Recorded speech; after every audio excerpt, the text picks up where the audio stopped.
क्या सच में?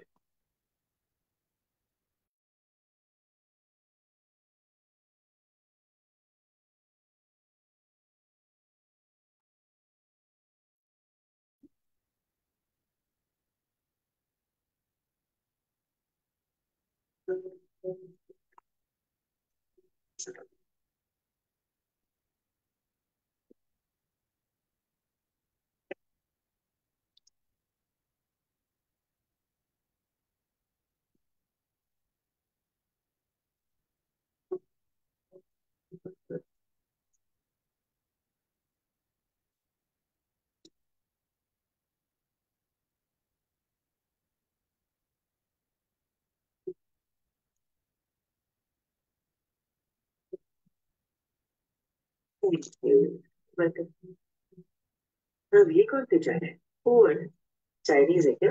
हो सकती है। इससे नींद तो नहीं आएगी ना, बहुत कम है मुझे। नहीं, इससे एनर्जी मिलती है।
सभी को नमस्ते।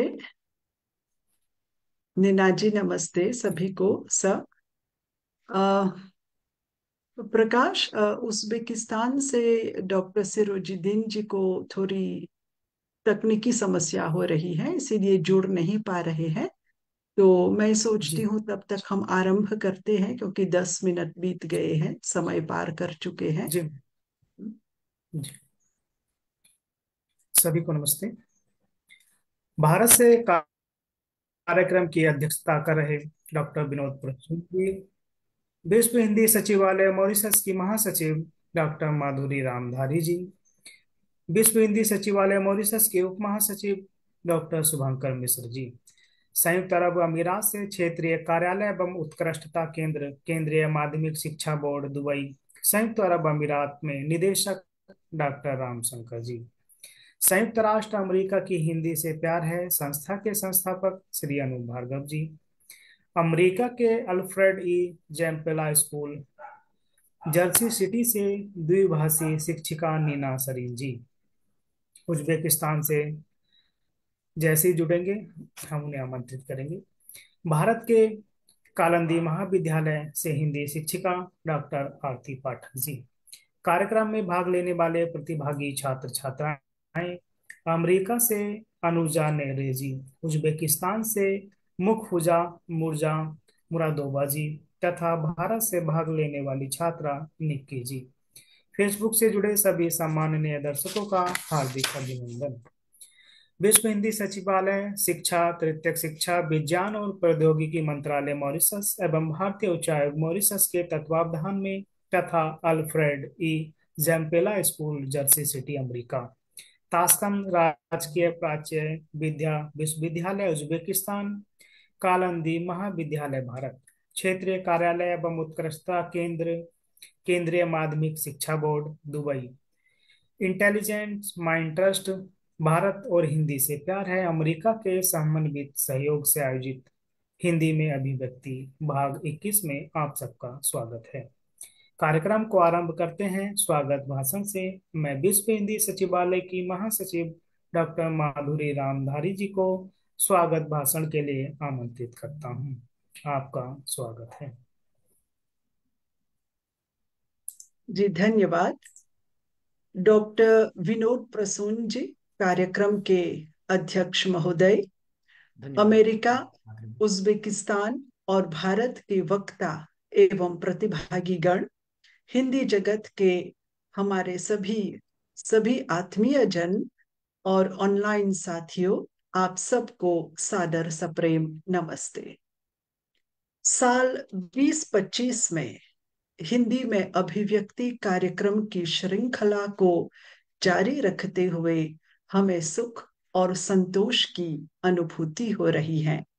इस वर्चुअल कार्यक्रम के 21वें भाग में आप सबका मैं हृदय से स्वागत करती हूँ।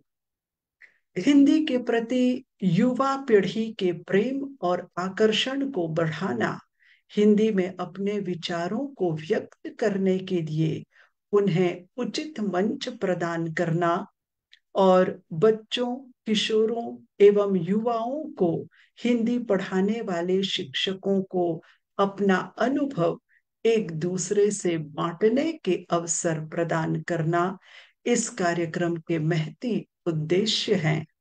विश्व के एक सम्माननीय शिक्षाविद और भाषाविद के अध्यक्षीय वक्तव्य द्वारा हिंदी सीखने और सिखाने के ज्ञान को बढ़ाने का भी इस कार्यक्रम के माध्यम से प्रयास किया जाता है।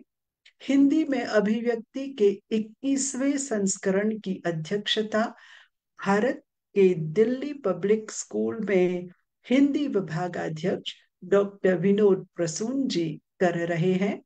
वे हिंदी शिक्षक, लेखक और पाठ्य पुस्तक निर्माता भी हैं। तीनों कार्यों को कई वर्षों से वे बहुत ही सफलतापूर्वक संपन्न करते आ रहे हैं। मुझे पूरा विश्वास है कि उनके अध्यक्षीय वक्तव्य द्वारा हम सब आज लाभान्वित होंगे। डॉक्टर विनोद प्रसून जी को मैं बहुत ही हर्ष और उल्लास के साथ स्वागत करती हूँ। हार्दिक अमेरिका धन्यवाद। से, जी, हार्दिक अमेरिका से धन्यवाद। हमारे साथ जुड़ी हैं श्रीमती नीना सरीन जी। 2 वर्ष पहले न्यूयॉर्क में श्रीमती नीना सरीन जी से हमारी प्रेमपूर्ण भेंट हुई थी, और उस समय हमें पता चला कि वे गणित की अध्यापिका हैं, परंतु शाम के समय वे स्वेच्छा से अपने स्कूल के बच्चों को हिंदी पढ़ाती हैं, और बच्चे बहुत ही उत्सुकता, कौतूहल और जिज्ञासा के साथ उनके साथ हिंदी सीखते हैं। हमारे विश्व हिंदी सचिवालय के कार्यक्रमों में श्रीमती नीना सरीन जी के बहुत ही छोटी उम्र के बच्चे भाग लेते रहते हैं। मात्र भाग लेते ही नहीं हैं, अपितु अंतरराष्ट्रीय प्रतियोगिताओं में भी उनके विद्यार्थी विजेता होते हैं। इसी से प्रमाणित होता है कि श्रीमती नीना सरीन जी बहुत ही बखूबी शिक्षण का कार्य संभाल रही हैं।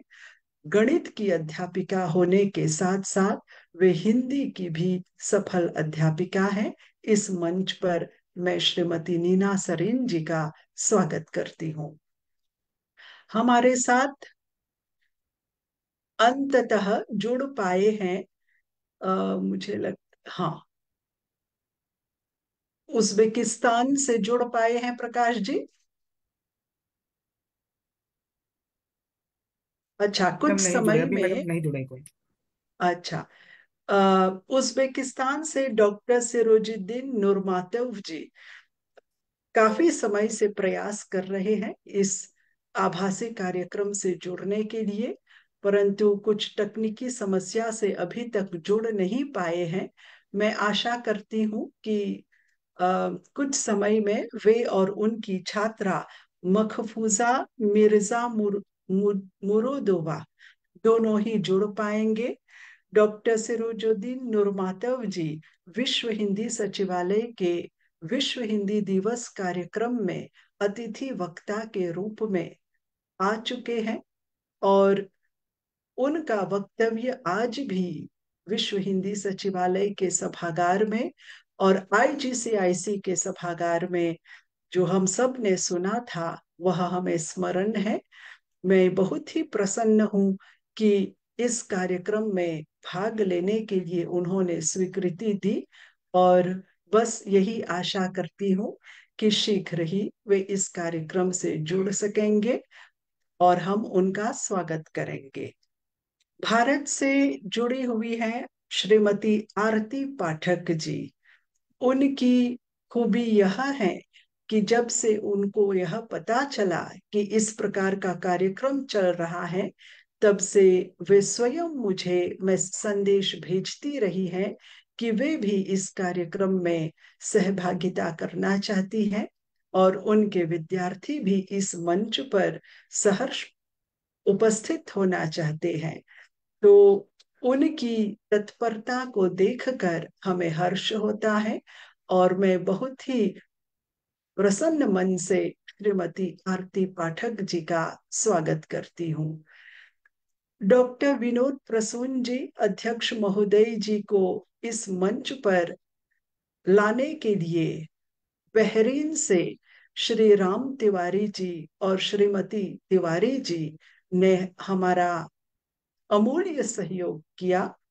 आप दोनों ही इस कार्यक्रम में उपस्थित हैं, और आप दोनों का मैं हृदय से स्वागत करती हूँ। साथ में सुरीनाम से जुड़ी हैं श्रीमती लैला लाला राम जी। मैं देख रही हूँ कि श्रीमती मीरा सिंह जी अमेरिका से जुड़ी हुई है। भारत से सुनीता जैन जी, शीतांशु जी, और छात्रा निक्की जी, और फिर बल्गारिया से मोना कौशिक जी, और भारत से डॉक्टर रामाश्रय सिंह जी जो हमारे बहुत ही आत्मीय हैं, डॉक्टर विनोद चौहान, डॉक्टर सुनीता श्रीवास्तव और डॉक्टर धर्मेंद्र प्रताप सिंह जी। आप सभी महानुभावों का दिल से स्वागत किया जाता है, और ऑनलाइन सभी साथियों का अभिनंदन करती हूँ। सबको नमन है। धन्यवाद। नमस्ते।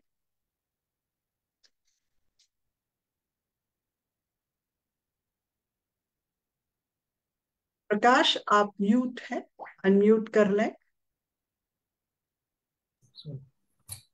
विश्व हिंदी सचिवालय की महासचिव डॉक्टर माधुरी रामधारी जी ने स्वागत भाषण में कितने बेहतर ढंग से हमें कार्यक्रम की महत्ता तथा कार्यक्रम के अध्यक्ष, वक्ता तथा छात्र प्रतिभागियों का खुले दिल से स्वागत किया। इसके लिए महासचिव जी को कोटि से धन्यवाद। आइए आज के कार्यक्रम की पहली छात्रा अनुजा नेरे जी को सुनते हैं, जो अमेरिका से हमारे साथ जुड़ी हैं। आप Alfred E Zampella School, Jersey City, America में कक्षा 5 की छात्रा हैं। आप पिछले 2 वर्षों से अपने स्कूल के हिंदी क्लब की सक्रिय सदस्य हैं। आपने अपने स्कूल में होने वाली प्रतियोगिता स्पेलिंग बी भी जीती है। आपने भारतीय कौशलावास में विश्व हिंदी दिवस के अवसर पर कार्यक्रम में सामूहिक प्रस्तुति दी। प्रस्तुति के लिए आपको आमंत्रित किया जाता है। आपका स्वागत है, अनुजा नेरे जी। नमस्ते, मेरा नाम अनुजा है। मैं स्कूल अल्फ्रेड ई जैम्पेला कक्षा 5 में पढ़ रही हूँ। मैं आज मधुबनी कला के बारे में बात करूंगी। हम अपनी हिंदी कक्षा में मधुबनी चित्रकला के बारे में सीख रहे हैं। मधुबनी चित्रकला, जिसे मिथिला चित्रकारी भी कहते हैं, भारत के बिहार राज्य की लोक कला है। सबसे पहले हमने मधुबनी रेलवे स्टेशन का एक वीडियो देखा, जिसमें स्टेशन के चारों ओर बहुत सुंदर रंग बिरंगे चित्र बनाए हुए थे। हमने जाना कि ये सभी चित्र वहाँ के लोगों ने बनाए हैं, और ये भी जाना कि ये चित्र मधुबनी कला है। पारंपरिक मधुबनी चित्र शुभ अवसरों पर मिट्टी की दीवारों या मिट्टी की जमीन पर बनाए जाते थे। इसके बाद हमने मिथिला चित्रकला संस्थान में बने कुछ और चित्र देखे। हमने देखा कि चित्रों में पेड़ हैं, सूरज, चांद, मोर, बादल, बारिश, फूल, पत्ते, मछली, हाथी हैं, राम और सीता जी हैं, गणेश जी हैं, शिव और पार्वती जी हैं, लोग हैं, और सब चित्रों में कोई ना कोई कहानी है। ध्यान से देखिए तो मधुबनी चित्रों में बिंदु है, रेखाएं हैं, लहरियां और कचनी है। हमने अपनी कक्षा में मधुबनी कला में चित्र बनाने की कोशिश की। इसके बाद हमारा प्रोजेक्ट था अपनी किसी कहानी को मधुबनी कला से प्रेरित चित्र में बनाना था। मैं अभी इस विषय पर अपना प्रोजेक्ट बना रही हूँ। मैं अपनी स्मृति के बारे में बात करना चाहूंगी। जब मैं गर्मी की छुट्टियों में भारत मेरे परिवारजनों से करने हेतु गई थी, हमारे गांव की पारंपरिक उत्सव में मैंने भाग लिया था। वह उत्सव श्रावण मास में आता है। वह उत्सव 3 दिनों तक चलता है। पहले दिन देवी माँ का आगमन होता है। उसके लिए घर की साफ सफाई की जाती है। सब परिवारजन साथ में आकर सजावट करते हैं। मुझे वहाँ की सजावट बहुत अच्छी लगी थी, जो कि फूलों की मालाओं मालाओं से बनाई गई थी। घर के सामने सुंदर रंगोली बनाई थी। दूसरे दिन सब मिलकर साथ में पूजा करते हैं, गाने गाते हैं और नृत्य करते हैं। तीसरा दिन विसर्जन का दिन होता है। इस उत्सव के समय स्वादिष्ट व्यंजन भी बनाए जाते थे। परिवारजनों के साथ मिलकर यह उत्सव मनाने में मुझे बहुत आनंद आया। ये मेरे जीवन का सबसे यादगार उत्सव है। धन्यवाद।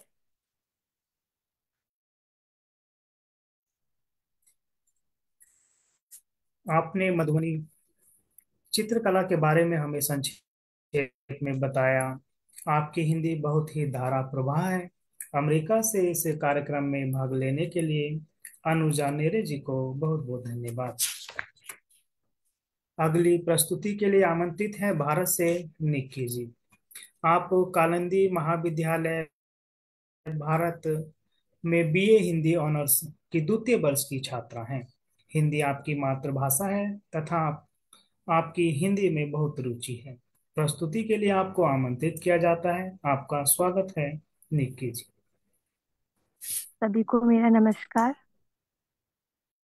मेरा नाम निक्की है और मैं कालिंदी महाविद्यालय की हिंदी विशेष की द्वितीय वर्ष की छात्रा हूँ।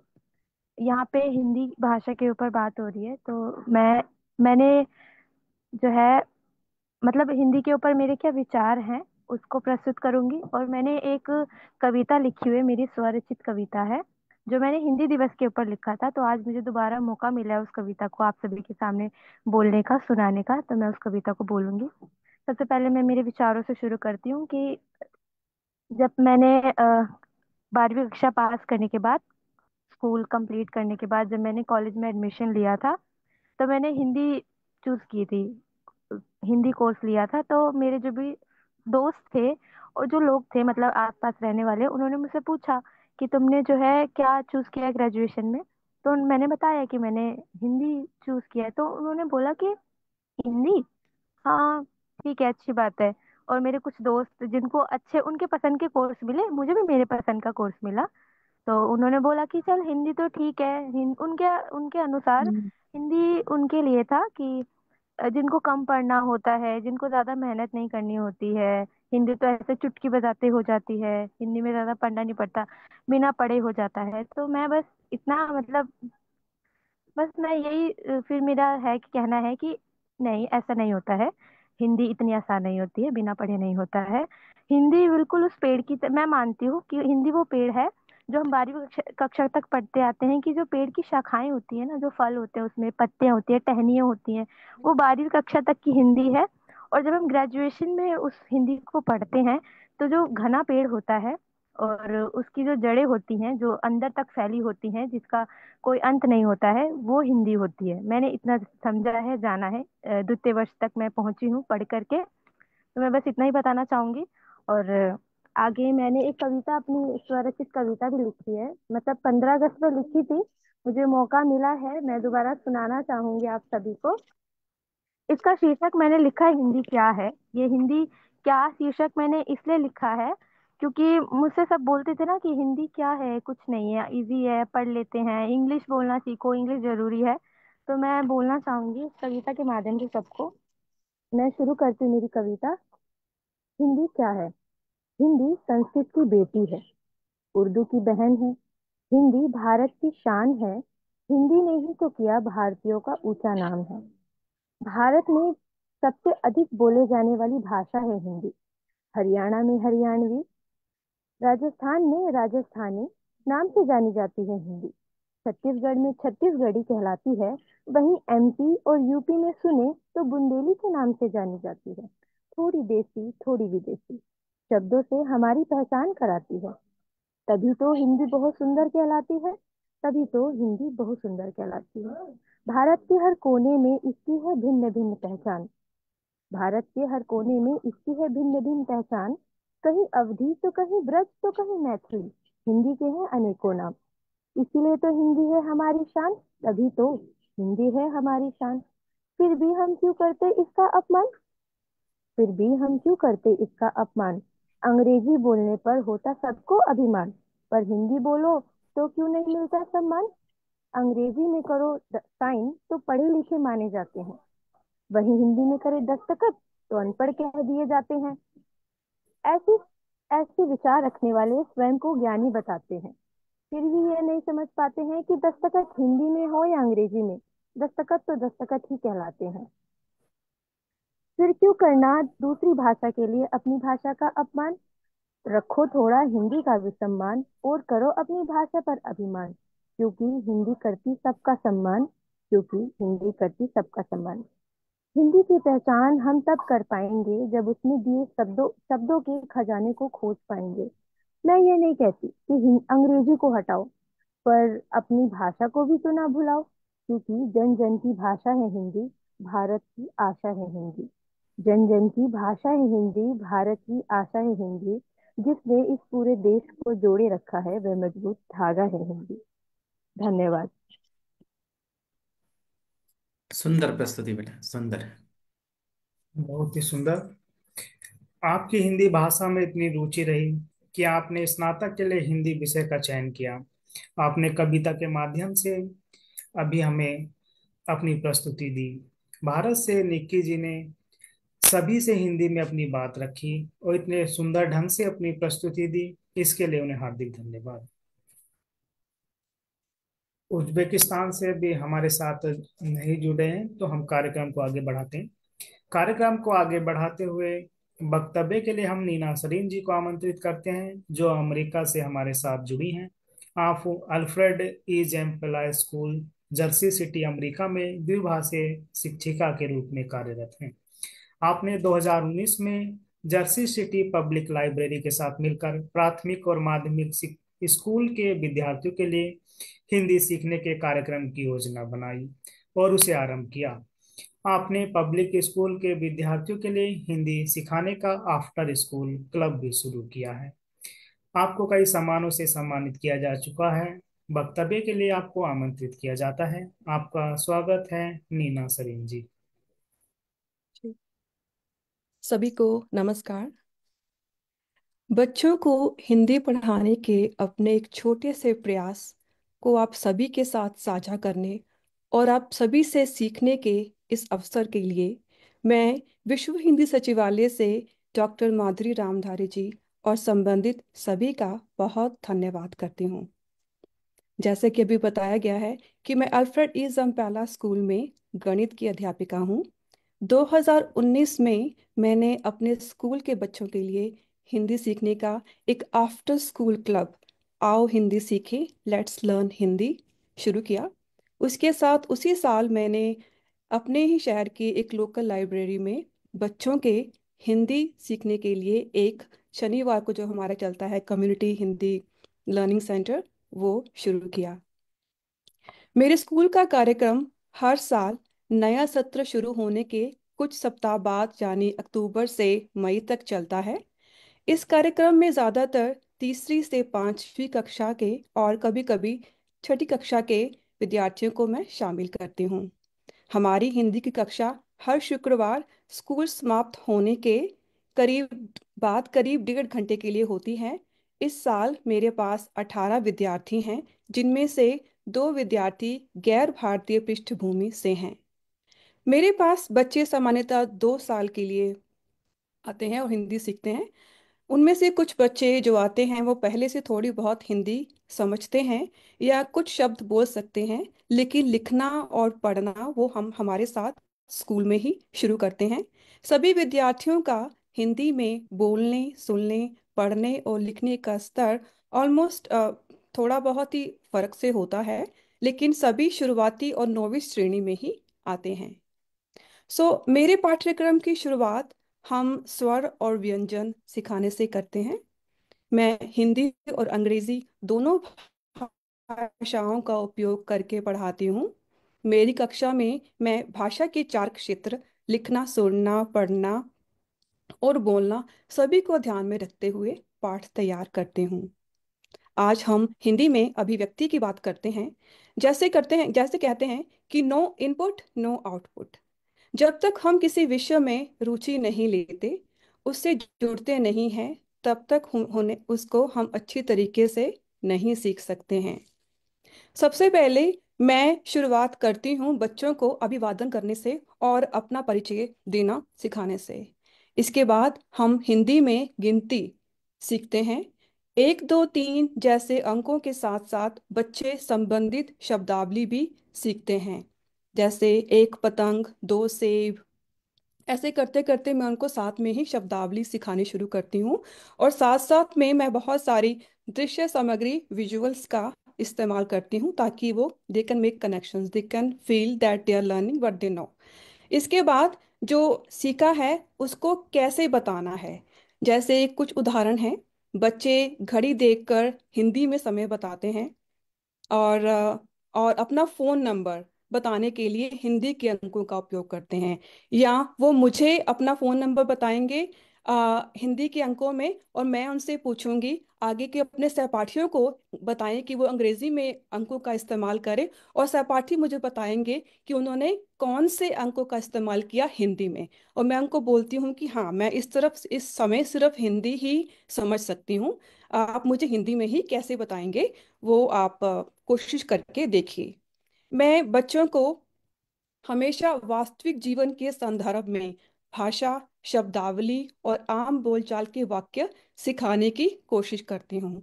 जैसे उदाहरण के लिए, सब्जी मंडी से संबंधित एक पाठ मैंने प्रामाणिक ऑडियो विजुअल सामग्री जैसे सब्जी मंडी का एक वीडियो इस्तेमाल किया।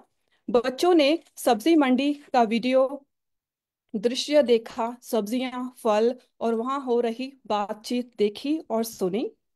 इस पाठ में मैंने उन्हें सब्जियों के नाम, फलों के नाम, रंग, आकार और स्वाद से संबंधित सभी शब्दावली सिखाई।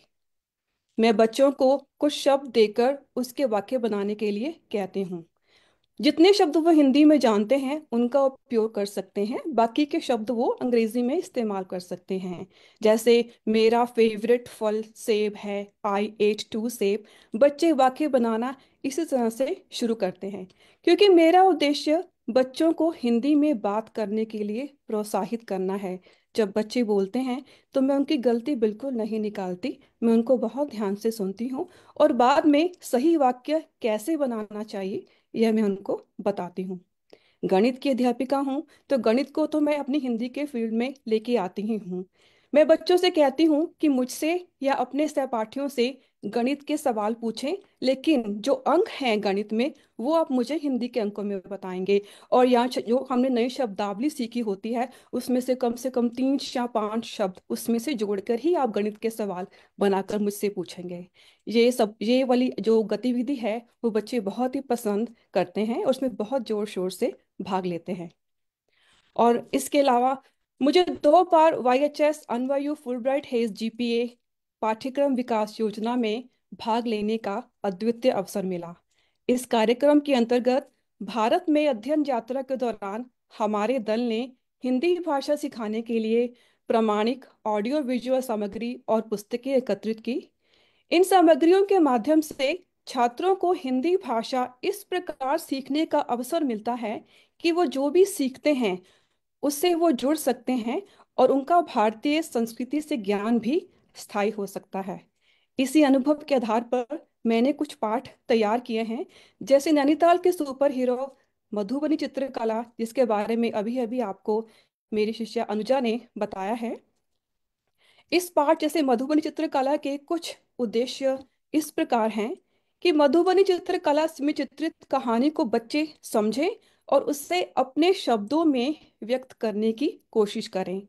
मधुबनी कला से संबंधित शब्दावली सीखकर उसे हिंदी भाषा में दक्षता और अपनी शब्दावली को समृद्ध बनाने की कोशिश करें और अपनी किसी व्यक्तिगत कहानी या स्मृति पर आधारित मधुबनी कला से प्रेरित कलाकृति तैयार करें। मैं अपनी कक्षा के कुछ चित्र आप सबको दिखाने चाहूंगी। Can I share the screen please hair?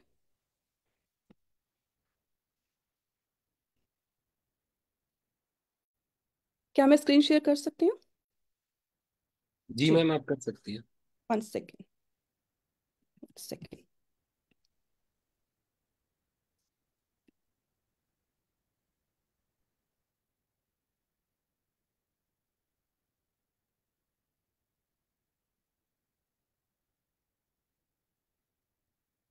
जी, क्या आप देख सकते हैं स्क्रीन सब लोग?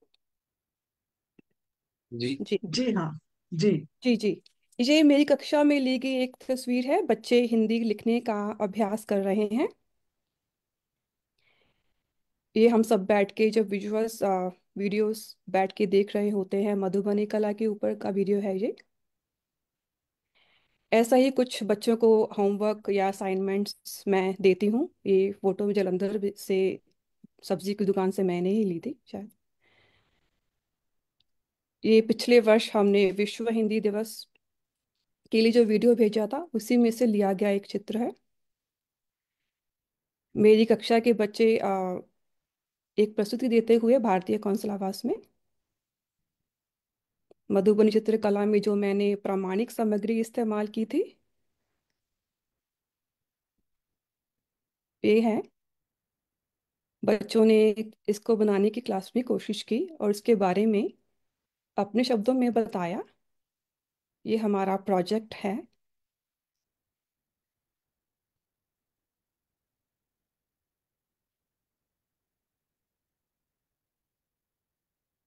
पिछले सप्ताह हमने विश्व हिंदी दिवस के ऊपर एक प्रस्तुति दी भारतीय कौशल आवास में हिंदी में।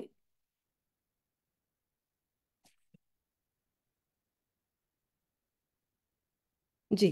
आप सभी का धन्यवाद। आप सभी के सुझावों का बहुत बहुत स्वागत है। धन्यवाद माधुरी जी। बहुत ही प्रशंसनीय प्रयास।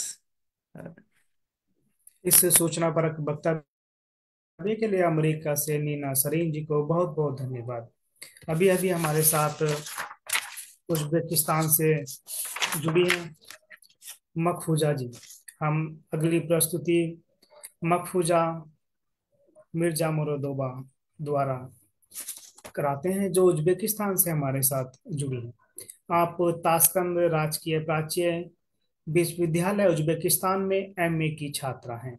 आप अक्सर अनुवाद प्रक्रियाओं में भाग लेती हैं तथा भाषणों का उज्बेक से हिंदी और हिंदी से उज्बेक भाषा में अनुवाद करती हैं। आप एक विशेष स्कूल में बच्चों को हिंदी पढ़ाती हैं। इसके अलावा आप एक अच्छी गाइड भी हैं।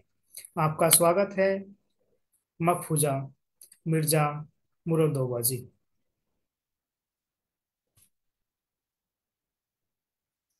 प्रस्तुति के लिए आमंत्रित करते हैं मकफूजा जी को उज्बेकिस्तान से।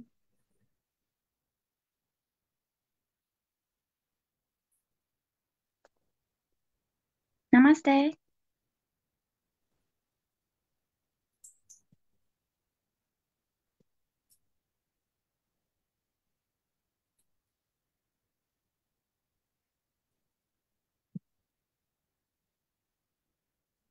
हाँ, नमस्ते। आप आरंभ हाँ कीजिए। मेरे हाँ ठीक है।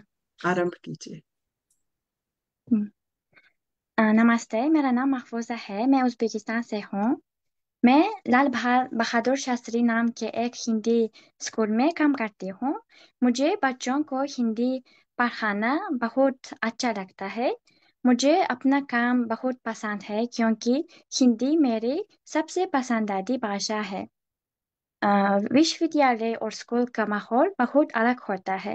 मुझे छोटे बच्चों के साथ काम करना ज्यादा पसंद है, इसलिए मैंने स्कूल में पढ़ाना शुरू किया।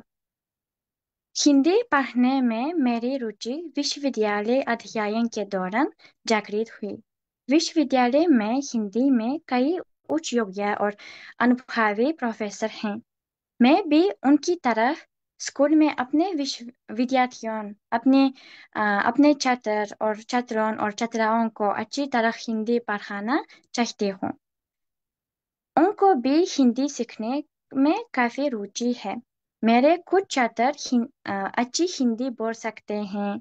मेरे छात्र विशेष रूप से हिंदी में कविताएं या गीत सुनाना पसंद करते हैं। वे कार्यक्रमों में भाग लेकर विभिन्न विषयों पर हिंदी में भाषण तैयार करते हैं, कविताएं सुनाते हैं और हिंदी नृत्य करते हैं। इस स्कूल में 5वीं कक्षा से 11वीं कक्षा तक बच्चे हिंदी सीखते हैं। हमारे छात्र अच्छी हिंदी लिख और बोल सकते हैं और भारत के बारे में रोचक जानकारी भी प्राप्त कर सकते हैं। मुझे स्वयं भारत से विशेष प्रेम है, इसलिए मैं खुशी से अपने छात्रों को वो जानकारी सुनाती हूँ जो मुझे पता है और वे मेरी बात ध्यान से सुनते हैं। आप सभी को ध्यान देने के लिए बहुत बहुत धन्यवाद। बहुत अच्छे। आपने हमें बताया कि आपको हिंदी पढ़ना बहुत अच्छा लगता है तथा आपकी हिंदी में विशेष रुचि है। आपके हिंदी सीखने तथा हिंदी पढ़ाने का प्रयास बहुत ही सराहनीय है। उज्बेकिस्तान से मुखफिजा जी को हिंदी में अपने विचार देने के लिए बहुत बहुत धन्यवाद। अब हम वक्तव्य की ओर बढ़ते हैं।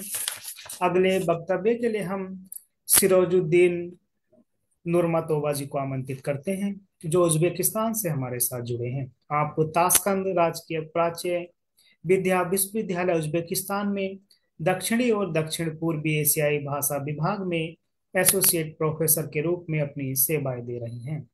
आपने भाषा विज्ञान में पीएचडी की डिग्री प्राप्त की है तथा वर्तमान में डीलिट का शोध कार्य कर रही हैं।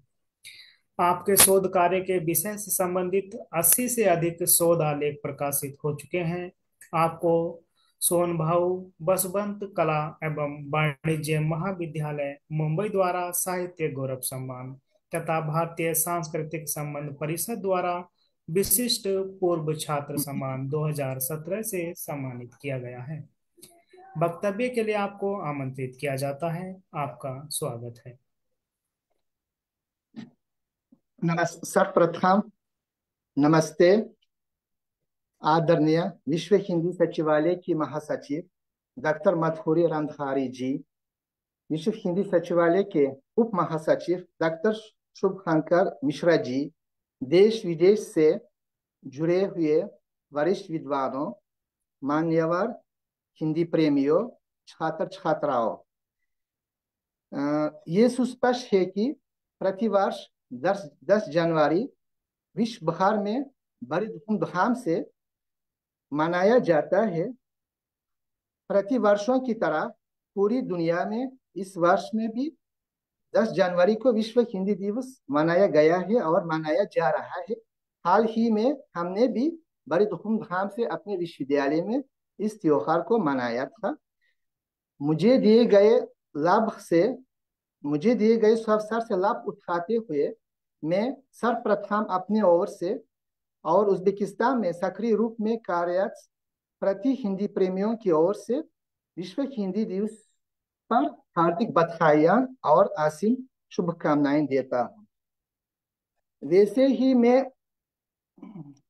लगभग 40 सालों से हिंदी से जुड़ा हुआ हूं, अर्थात जब मेरी आयु 7 साल की थी तब मैंने उज्बेकिस्तान में एक विशेष पाठशाला है जहां हिंदी भाषा व्यवहारिक और सिद्धांतिक तौर पर पढ़ाई जाती है, आजकल भी है। इसी विश्वविद्यालय में मैंने हिंदी भाषा का अध्ययन करने का कार्य अध्ययन करना श्री गणेश किया था। तब से मैं हिंदी से जुड़ा हुआ हूँ। वर्तमान काल में हम ताशकंद में स्थित ताशकंद राजकीय प्राच्य विश्वविद्यालय में दक्षिणी एशिया की भाषाओं के विभाग में हिंदी का अध्यापन करते आ रहे हैं। हमारे विभाग में 10 से ज्यादा हिंदी के अध्यापन है। उनके बीच प्रोफेसर भी है, असिस्टेंट प्रोफेसर भी है और ये पीएचडी स्कॉलर भी है। हमारे अभी जिन्होंने अपनी हिंदी के रुचि से संबंधित अपनी जानकारियां प्रकट की है। महफूजा जी भी हमारे विश्वविद्यालय में एमए में अपनी पढ़ाई वर्तमान काल में करती आ रही है। वैसे ही उज्बेकिस्तान में हिंदी में रुचि लेने वालों की संख्या साल ब साल बढ़ती जा रही है। यदि हम इतिहास पर रोशनी डालें, हिंदी के अध्ययन और अध्यापन से संबंधित जानकारियों पर रोशनी प्रकाश डाले, वैसे ही जब से भारत गणराज्य को अपनी स्वाधीनता की प्राप्ति की गई थी, तब से हमारे देश उज्बेकिस्तान में हिंदी भाषा का अध्ययन और अध्यापन का काम आरंभ हुआ था। इसका लगभग 75 सालों से हमारे देश उज्बेकिस्तान में हिंदी भाषा सिद्धांतिक और व्यवहारिक तौर पर पढ़ाई जा रही है। पाठशालाओं में पढ़ाई जाती है। खास पाठशाला है जिसका नाम लाल बहादुर शास्त्री से कहा जाता है, स्कूल नंबर 24 कहते हैं। उसी में भी और प्रांतों में भी, इसके अलावा लाइसमो में भी और हमारे विश्वविद्यालय में भी बीए, एमए और पीएचडी के तौर पर सिखाई जाती है। हमारे विश्वविद्यालय में हर साल 100 से ज्यादा ये विद्यार्थी हिंदी में अपनी रुचि के साथ प्रवेश करने की कोशिश करते हैं, दाखिला लेते हैं और वर्तमान काल में हमारे विभाग के अंतर्गत लगभग 200 से ज्यादा हिंदी सीखने वाले विद्यार्थी है। बड़े बड़े विद्वान लोग भी हमारे विश्वविद्यालय में अपनी शिक्षा पाई थी, उनके उनके बीच प्रोफेसर आजाद शमात का नाम लेना उल्लेखनीय है। उन्होंने अपने पूरी जीवन को उज्बेकिस्तान में भारत विद्या और हिंदी भाषा को विकसित करने के लिए उन्होंने समर्पित किया था, और भाषा शास्त्र और भारतीय साहित्य से संबंधित कई मोनोग्राफ और शोध पत्र भी उन्होंने प्रकाशित कराए थे। और उनके परिश्रमों को भारत सरकार ने भी मान लिया था, और सन 2014 में भारत गणराज्य के भूतपूर्व राष्ट्रपति स्वर्गीय प्रणब मुखर्जी की तरफ से उनको जॉर्ज ग्रिशम पुरस्कार सम्मानित किए गए थे। ये हमारे हिंदी प्रेमियों के लिए उज्बेकिस्तान में सक्रिय रूप में कार्यरत सभी हिंदी अध्यापकों के लिए गर्व की बात हुई थी। इसके साथ साथ 2015 में प्रोफेसर आजाद शमात ने प्रथम उज्बेकी हिंदी शब्दकोश तैयार किया था, डॉक्टर बयाजी के साथ उन्होंने तैयार किया था, और इसका विमोचन भी जब भारत गणराज्य के प्रधानमंत्री श्री नरेंद्र मोदी जी ने औपचारिक यात्रा पर उज्बेकिस्तान पधारे थे, श्री नरेंद्र मोदी जी, तब इसी शब्दकोश का विमोचन हुआ था उनके हाथों के द्वारा। ये भी हमारे लिए बड़ी सौभाग्य की बात हुई थी। इसके साथ साथ हमारे विभाग में प्रोफेसर उल्फत मुहिबवा, प्रोफेसर तमारा हजाएवा, डॉक्टर नीलुफर हजाएवा और बड़े बड़े विद्वान लोग सक्रिय रूप में कार्यरत थे, जिन्होंने उज्बेकिस्तान में हिंदी को प्रचार प्रसार करने में बड़ा योगदान दिया और देते आ रहे हैं। उनका नाम भी लेना हमारे लिए बड़ी गर्व की बात होती है। यदि हम थोड़ा बहुत ये किस प्रकार उज्बेकिस्तान में हिंदी का अध्यापन किया जाता है, मतलब पद्धतियों पर थोड़ा बहुत प्रकाश डालना चाहें तो यही कह सकते हैं। समय का अभाव है, इसलिए मैं लिखकर कागज पर उतारा था, आपके आज्ञा से थोड़ा बहुत इसको भी सुनाना चाहता हूँ। हिंदी भाषा के उन विशेष अध्यापनात्मक पद्धतियों की जो विद्यार्थियों की विभिन्न कुशलताओं और दक्षताओं को विकसित करने के लिए खास तौर पर काम आ सकती है, इससे मैं अभी अवगत कराना चाहता हूँ। पहल व्याकरण संबंधी कुछ ऐसी कुशलताओं का उल्लेख करना जरूरी है जो बोलचाल और लिखन के अभ्यासों के जरिए अब से अब इस्तेमाल में मौलिकता या सिद्धार्थता प्राप्त कर सकती है। ऐसी कुशलताएं संश्लेषणात्मक और विश्लेषणात्मक मिश्रित प्रणाली वाली अंग्रेजी, जर्मनी और हिंदी जैसी भाषाओं के अध्यापन के लिए बहुत सकारात्मक सिद्ध हो सकती है, जो प्रमाणित रूप से बोलचाल करने और भाषा समझने से ठीक काम आ सकती है। ये बात भी अत्यंत महत्वपूर्ण है कि विश्लेषणात्मक भाषाओं में वाक्य विन्यास के उचित नियमों को अपनाने की दक्षताओं के विकास की अलग भूमिका होती है। इसके अतिरिक्त हिंदी के अध्यापन कार्य के भाषा माध्यम का भी बहुत विशेष महत्व होता है। इसी संबंध में वास्तव में उज्बेकिस्तान में भाषा माध्यम के रूप में दो भाषाएं उज्बेक और रूसी प्रचलित है। इसका मतलब ये है कि हमारे अधिकांश विद्यार्थी द्विभाषी है, और ये तथ्य खास तौर पर बहुत उल्लेखनीय है क्योंकि हिंदी भाषा की कुछ व्याकरणिक विशेषताओं की तुलना बारी बारी से उज्बेक और रूसी भाषाओं से की जा सकती है। उदाहरण के लिए, जब वाक्य विन्यास के अभ्यासों की आवश्यकता पड़ती है तो उज्बेक भाषा के, और जब कभी कारकों के प्रयोग की बात उठती है तो रूसी व्याकरण से तुलना की जा सकती है। बिल्कुल इसी की तरह अप्रामाणिक या टकसाली न होने वाली क्रिया रूपों के भूतकालिक कृदंत के अभ्यासों की ओर जब ध्यान जाता तो रूसी भाषा से प्रचलित व्याकरण से नियमों की सहायता की जा सकती है। उज़्बेक भाषी विद्यार्थियों को पढ़ाते समय समान अप्रधान विशेषताओं के अलावा दोनों भाषाओं के भिन्न भिन्न तत्वों का आकलन करना भी अत्यंत आवश्यक माना जा सकता है।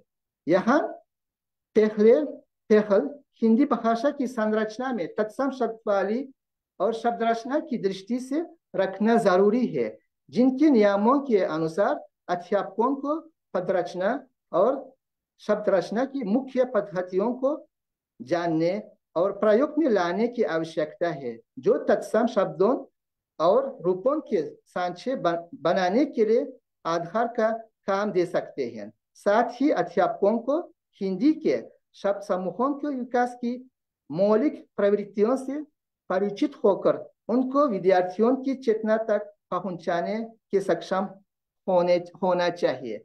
बहुत कुछ लिखा गया था, समय का अभाव है। मैं फिर से आप लोगों को विश्व हिंदी दिवस के उपलक्ष्य पर हार्दिक बधाइयाँ देता हूँ और हमें ऐसा सुअवसर देने के लिए डॉक्टर माथुरी जी का और सभी विद्वानों का अपना आभार व्यक्त करता हूँ। और हमारी आकांक्षा ये है कि आने वाले दिनों में हिंदी भाषा संयुक्त राष्ट्र संघ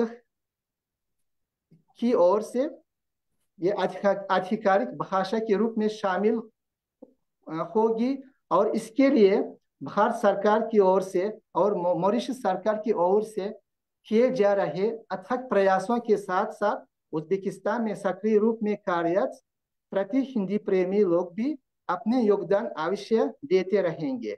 आप लोगों के ध्यान का कोटि कोटि धन्यवाद। जय हिंदी, जय भारत, जय मॉरिशस, जय भारत, उज़्बेकिस्तान और मॉरिशस के मित्रपूर्ण संबंध। बहुत बहुत धन्यवाद। आपने अभी हमें बताया कि उज़्बेकिस्तान में हिंदी कितनी फल फूल रही है। इस ज्ञानवर्धक वक्तव्य के लिए उज़्बेकिस्तान से डॉक्टर सिरोजुद्दीन नूरमतोव जी को बहुत बहुत धन्यवाद। अगले वक्तव्य के लिए हम आमंत्रित करते हैं भारत से डॉक्टर आरती पाठक जी को। आप कालिंदी महाविद्यालय भारत में हिंदी शिक्षिका के रूप में कार्यरत हैं। आपको अध्यापन का लगभग 15 वर्षों का अनुभव है। आपने भाषा विज्ञान में पीएचडी की डिग्री प्राप्त की है। आपको हिंदी, अंग्रेजी, भोजपुरी, अवधी, छत्तीसगढ़ी तथा उड़िया भाषा का ज्ञान है। आपके 32 शोध पत्र तथा एक पुस्तक भी प्रकाशित हो चुकी है तथा 2 पुस्तकों का संपादन कार्य आप कर रही हैं। वक्तव्य के लिए आपका स्वागत है डॉक्टर आरती पाठक जी। बहुत बहुत आभार प्रकाश जी। सरस्वती श्रुति महती मह्यताम। मंच को प्रणाम निवेदित है। साथ ही साथ आभासी पटल पर जुड़े समस्त हिंदी प्रेमियों को मैं अपना नमन प्रस्तुत करती हूँ। और आज हिंदी में अभिव्यक्ति भाग 21 में मुझे सुअवसर देने के लिए आदरणीय माधुरी जी का हार्दिक धन्यवाद भी ज्ञापित करती हूँ। जैसा कि हम सभी ने, मेरे पूर्व वक्ताओं ने ये बात कही कि वो विदेशों में हिंदी किस तरीके से सिखा रहे हैं, दूसरी भाषा के रूप में, द्वितीय भाषा शिक्षण के रूप में। कुछ स्वेच्छा से सिखा रहे हैं, कुछ पाठ्यक्रमों में निहित हिंदी को सिखा रहे हैं। जब हम भाषा शिक्षण की बात करते हैं तो भाषा शिक्षण की 3 जो है वो स्तर हम देखते हैं भाषा वैज्ञानिक दृष्टिकोण से। पहला मातृभाषा शिक्षण, दूसरा द्वितीय भाषा शिक्षण और तीसरा है आपका विदेशी भाषा शिक्षण। मेरी जो स्थिति है वो स्थिति एक तो मातृभाषा शिक्षण से जुड़ी हुई है, दूसरी द्वितीय भाषा शिक्षण से। द्वितीय भाषा शिक्षण से कारण यह है कि भारत में हिंदी संपर्क भाषा के रूप में बहुतर क्षेत्रों में पाई जाती है। जब हम उन विद्यार्थियों को, चूंकि वो विद्यार्थी 12वीं तक स्वेच्छा से हिंदी पढ़ के आते हैं और जब हिंदी में, जैसा कि मेरी विद्यार्थी ने कहा कि उसने स्वेच्छा से बीए में जो है उसने हिंदी का चयन किया, तो जो भारत की जो क्षेत्रीय बोलियां हैं, उन बोलियों का आघात कहीं ना कहीं जो है मातृभाषा का आघात जो है वो द्वितीय भाषा पे पड़ता है। और जब बच्चे उच्च उच्च शिक्षा के लिए आते हैं, तो हम जैसे प्राध्यापकों का एक ये कर्तव्य बनता है कि उनको ये बताया जाए कि उनकी क्षेत्रीय भाषा का आघात किस तरीके से हिंदी को प्रभावित कर रही है। जब बच्चे उच्चारण करते हैं तो कहीं कहीं मुख्यतर भारत की जो बोलियां हैं, उन बोलियों में श शक्कर का जो श है, उनका लगभग अभाव मिलता है।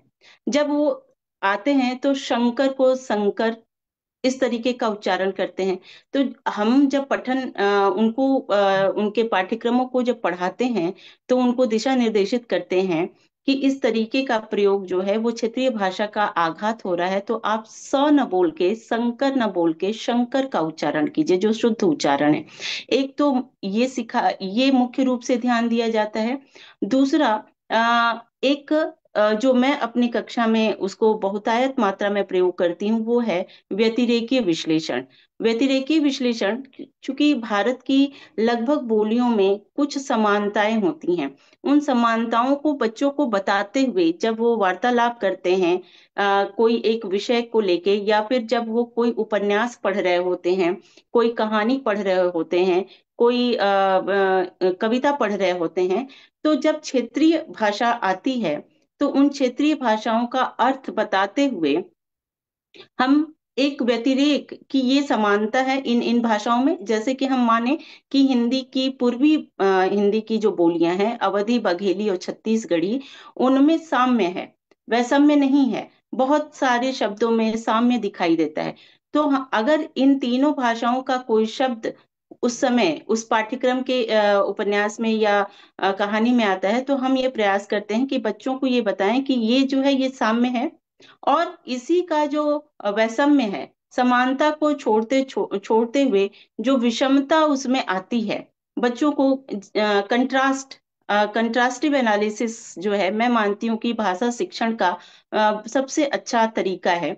क्योंकि हम जिन बच्चों को पढ़ा रहे होते हैं, हम जिन बच्चों को अभिव्यक्ति हिंदी में सिखा रहे होते हैं, वो बच्चे एक तरीके से रूढ़ होके हमारे पास सीख के आए होते हैं, और उनको उस स्तर से, ऑडियो वीडियो के स्तर से उठ के एक नया परिदृश्य देने की हम कोशिश करते हैं अपनी कक्षाओं में।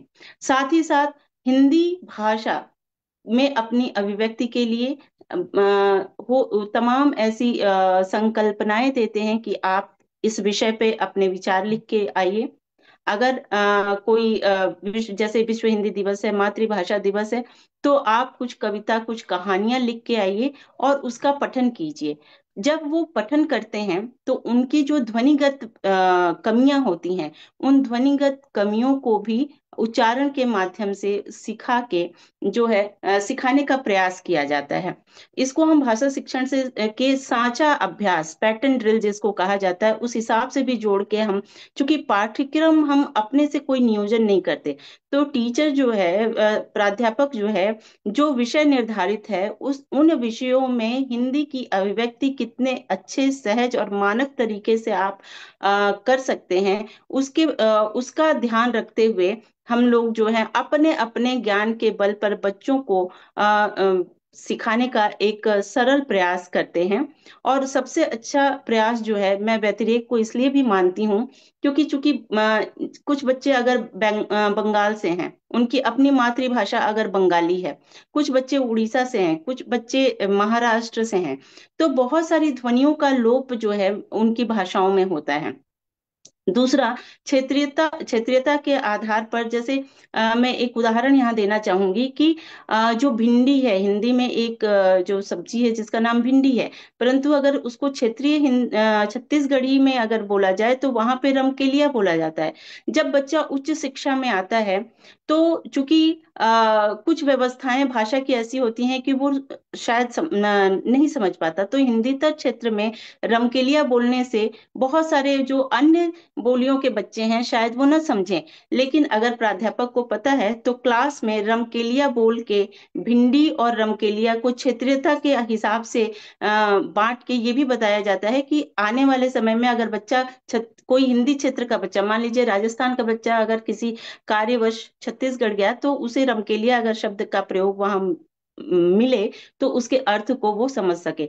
तो इस तरीके से कहानियों में, उपन्यासों में क्षेत्रीय भाषाओं, बोलियों का जो भी शब्दावलियों का जो वहाँ चयन किया गया है, हम वहां से शुरू करते हैं, वहां से बताने का प्रयास करते हैं। दूसरा, बहुत सारे जो ध्वनिगत वर्तनी की जो कमियां होती हैं, चूंकि लिखने में, बोलने में तो ये बच्चे सिद्धहस्त होते हैं, बोल लेते हैं, चूंकि वो बचपन से हिंदी सुनते आते हैं, हिंदी पढ़ते आते हैं, लेकिन जब लिखने की बात आती है तो बहुत ज्यादा त्रुटि होती है। चूंकि आजकल जो भारत का जो माहौल है, शिक्षण जो पद्धति है, वो अंग्रेजी स्कूल में बच्चे हिंदी को उस तरीके से नहीं लेते हैं। तो जो मात्राओं का अनुस्वार और चंद्रबिंदु का जो प्रयोग है वो कहाँ उचित तरीके से करना चाहिए, कहाँ अनुचित है उनका प्रयोग, क्योंकि बच्चे अनुस्वार और चंद्रबिंदु का प्रयोग भी बहुत गलत करते हैं। तो जब हम लेखन कार्य करवाते हैं तो हम वहां पर उनको बुला के ये समझाने का प्रयास करते हैं कि जो चंद्र बिंदु है और जो अनुस्वार है उनको कहाँ कहाँ आप लगा के उसको संयोजित कर सकते हैं। मात्राएं जो हैं, उन मात्राओं में, छोटी ई और बड़ी ई की मात्राओं में जो महत्व होना चाहिए, मान लीजिए कि आप दुबे जी लिख रही हैं और दुबे जी की जगह द में बड़ी बड़ी ऊ की मात्रा लगा दिया या ज में छोटी ई की मात्रा लगा दिया, तो बोलने में तो आपके हिसाब से, चूंकि आपको लगता है कि दुबे जी बोला जा रहा है, लेकिन लेखन में वो मानकीकृत नहीं होने के कारण उच्चारण के संप्रेषण में सही हो सकता है, सटीक हो सकता है, परंतु लेखन की दृष्टि से ये मानकीकृत नहीं है। तो इस तरीके से विभिन्न बिंदुओं पर जाकर हम एक मानक हिंदी को बच्चों को सिखाने का या विद्यार्थियों को सिखाने का सब प्रयास करते हैं पाठ्य पुस्तकों को लेके। और इसके इतर तमाम ऐसे जो विविध प्रतियोगिताएं करवाई जाती है, जो भाषा कौशल, सुनने, बोलने, लिखने और पढ़ने के आधार पर भी हम जो है हिंदी में जो सुधार की व्यवस्था है उसको करने का प्रयास करते हैं। और छोटी छोटी भावाभिव्यक्तियों के माध्यम से, जैसा कि निक्की ने एक सुंदर कविता पढ़ी, और चूंकि मानस पटल पर आज के युवा भारत के यही सोचते हैं कि जो हिंदी पढ़ रहा है उसको आने वाले समय में, चूंकि रोजगार की एक बात यहाँ मुख्य रूप से आ जाती है, जब उच्च शिक्षा में बच्चे जाते हैं तो वो हिंदी का चयन इस रूप में भी नहीं करते हैं कि इसको पढ़ने के बाद हम क्या करेंगे, एक एक एक प्रश्नवाचक चिन्ह उनके दिमाग में आता है। तो कक्षाओं में इसको भी हम दूर करने का प्रयास करते हैं कि अगर आपकी भाषा पर एक तरीके से कमांड होगा, तो आजकल अनुवाद का क्षेत्र खुला हुआ है, पटकथा लेखन का क्षेत्र खुला हुआ है, आप ब्लॉग राइटिंग कर सकते हैं, आप स्वयं अपनी ऐसी कोई कंपनी स्थापित करके हिंदी के भाषा का प्रचार प्रसार कर सकते हैं। चूंकि अनुवाद का क्षेत्र सरकारी महकमों के अलावा जो है जो प्राइवेट सेक्टर से उसमें भी बहुत ज्यादा हो रहा है। द्विभाषियों का बहुत एक बड़ा कार्य का क्षेत्र दिखाई दे रहा है। तो इन तमाम तरीकों से बच्चों को अवगत कराते हैं। साथ ही साथ आज जो एआई का जो बात होती है, तो बच्चों को भाषा और तकनीक से भी जोड़ने का प्रयास हम करते हैं। एक विषय, एक पाठ्यक्रम हमारे यहाँ चलता है, भाषा और तकनीक। तो वहां पर उनको ये बताने का प्रयास होता है कि आप तकनीक से जुड़ के भी हिंदी को सीख के, हिंदी को तकनीकी रूप से प्रयोग करके आप एक अच्छे पद पे जा सकते हैं, एक अच्छा जीविकोपार्जन कर सकते हैं। ऐसी कोई बात नहीं है कि आप हिंदी को लेके हमेशा जो है निम्न स्तर मतलब निम्न मानसिकता रखें। तो इस तरीके से हमारे यहाँ इस तरीके से एक प्रयास किया जाता है कि आप अपनी अभिव्यक्ति सशक्त रखें। भाषा पर भाषा का मतलब, आप अपनी भाषा, किसी भी भाषा की अगर व्याकरण की स्थिति आपकी सुदृढ़ है तो भाषा का जो है आप सही प्रयोग करेंगे। बोलने में, संप्रेषण में जो है वो अर्थ निरूपित हो जाता है वक्ता श्रोता के बीच, वहां किसी भी प्रकार का कोई व्यवधान नहीं है। पर जब हम भाषा की क्षमता की बात करते हैं तो वो क्षमता आती है लेखन में, और लेखन आपके का पुष्ट होगा जब आप उसके व्याकरणिक पक्ष से अच्छे से मजे हों, उसको जानते हों।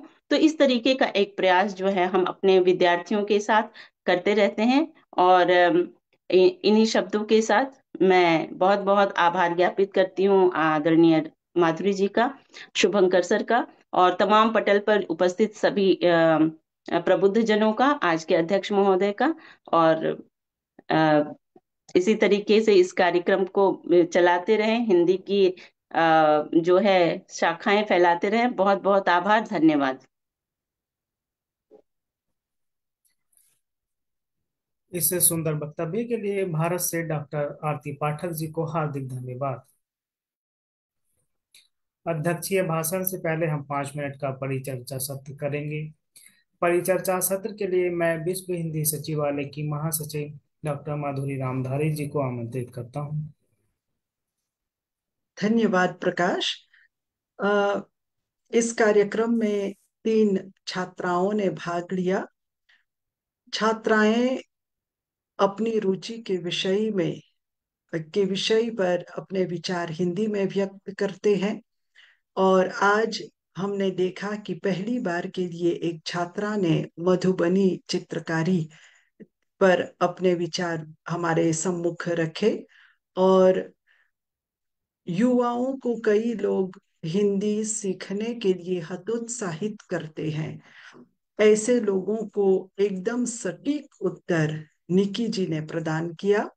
और फिर मुझे इस बात की भी खुशी हुई कि नूरमातोव जी की छात्रा हिंदी सीखते सीखते अब हिंदी सिखाने भी लगी है, और उनको सुनकर मन बहुत ही हर्षित हुआ। तो तीनों छात्राओं को सुनने के बाद हमने उनकी अध्यापिकाओं को भी सुना। मैं निवेदन करती हूँ कि तंजानिया से हमारे साथ जुड़े हैं श्री आदर्श शर्मा जी। आप व्यवसायी हैं, परंतु तंजानिया में आपने हिंदी है हम की स्थापना की और हिंदी भाषा एवं भारतीय संस्कृति का आप प्रचार कर रहे हैं। तो आप कृपया प्रतिभागियों एवं वक्ताओं की प्रस्तुति पर अपनी टिप्पणी या अपने सुझाव हमारे सामने रखिए।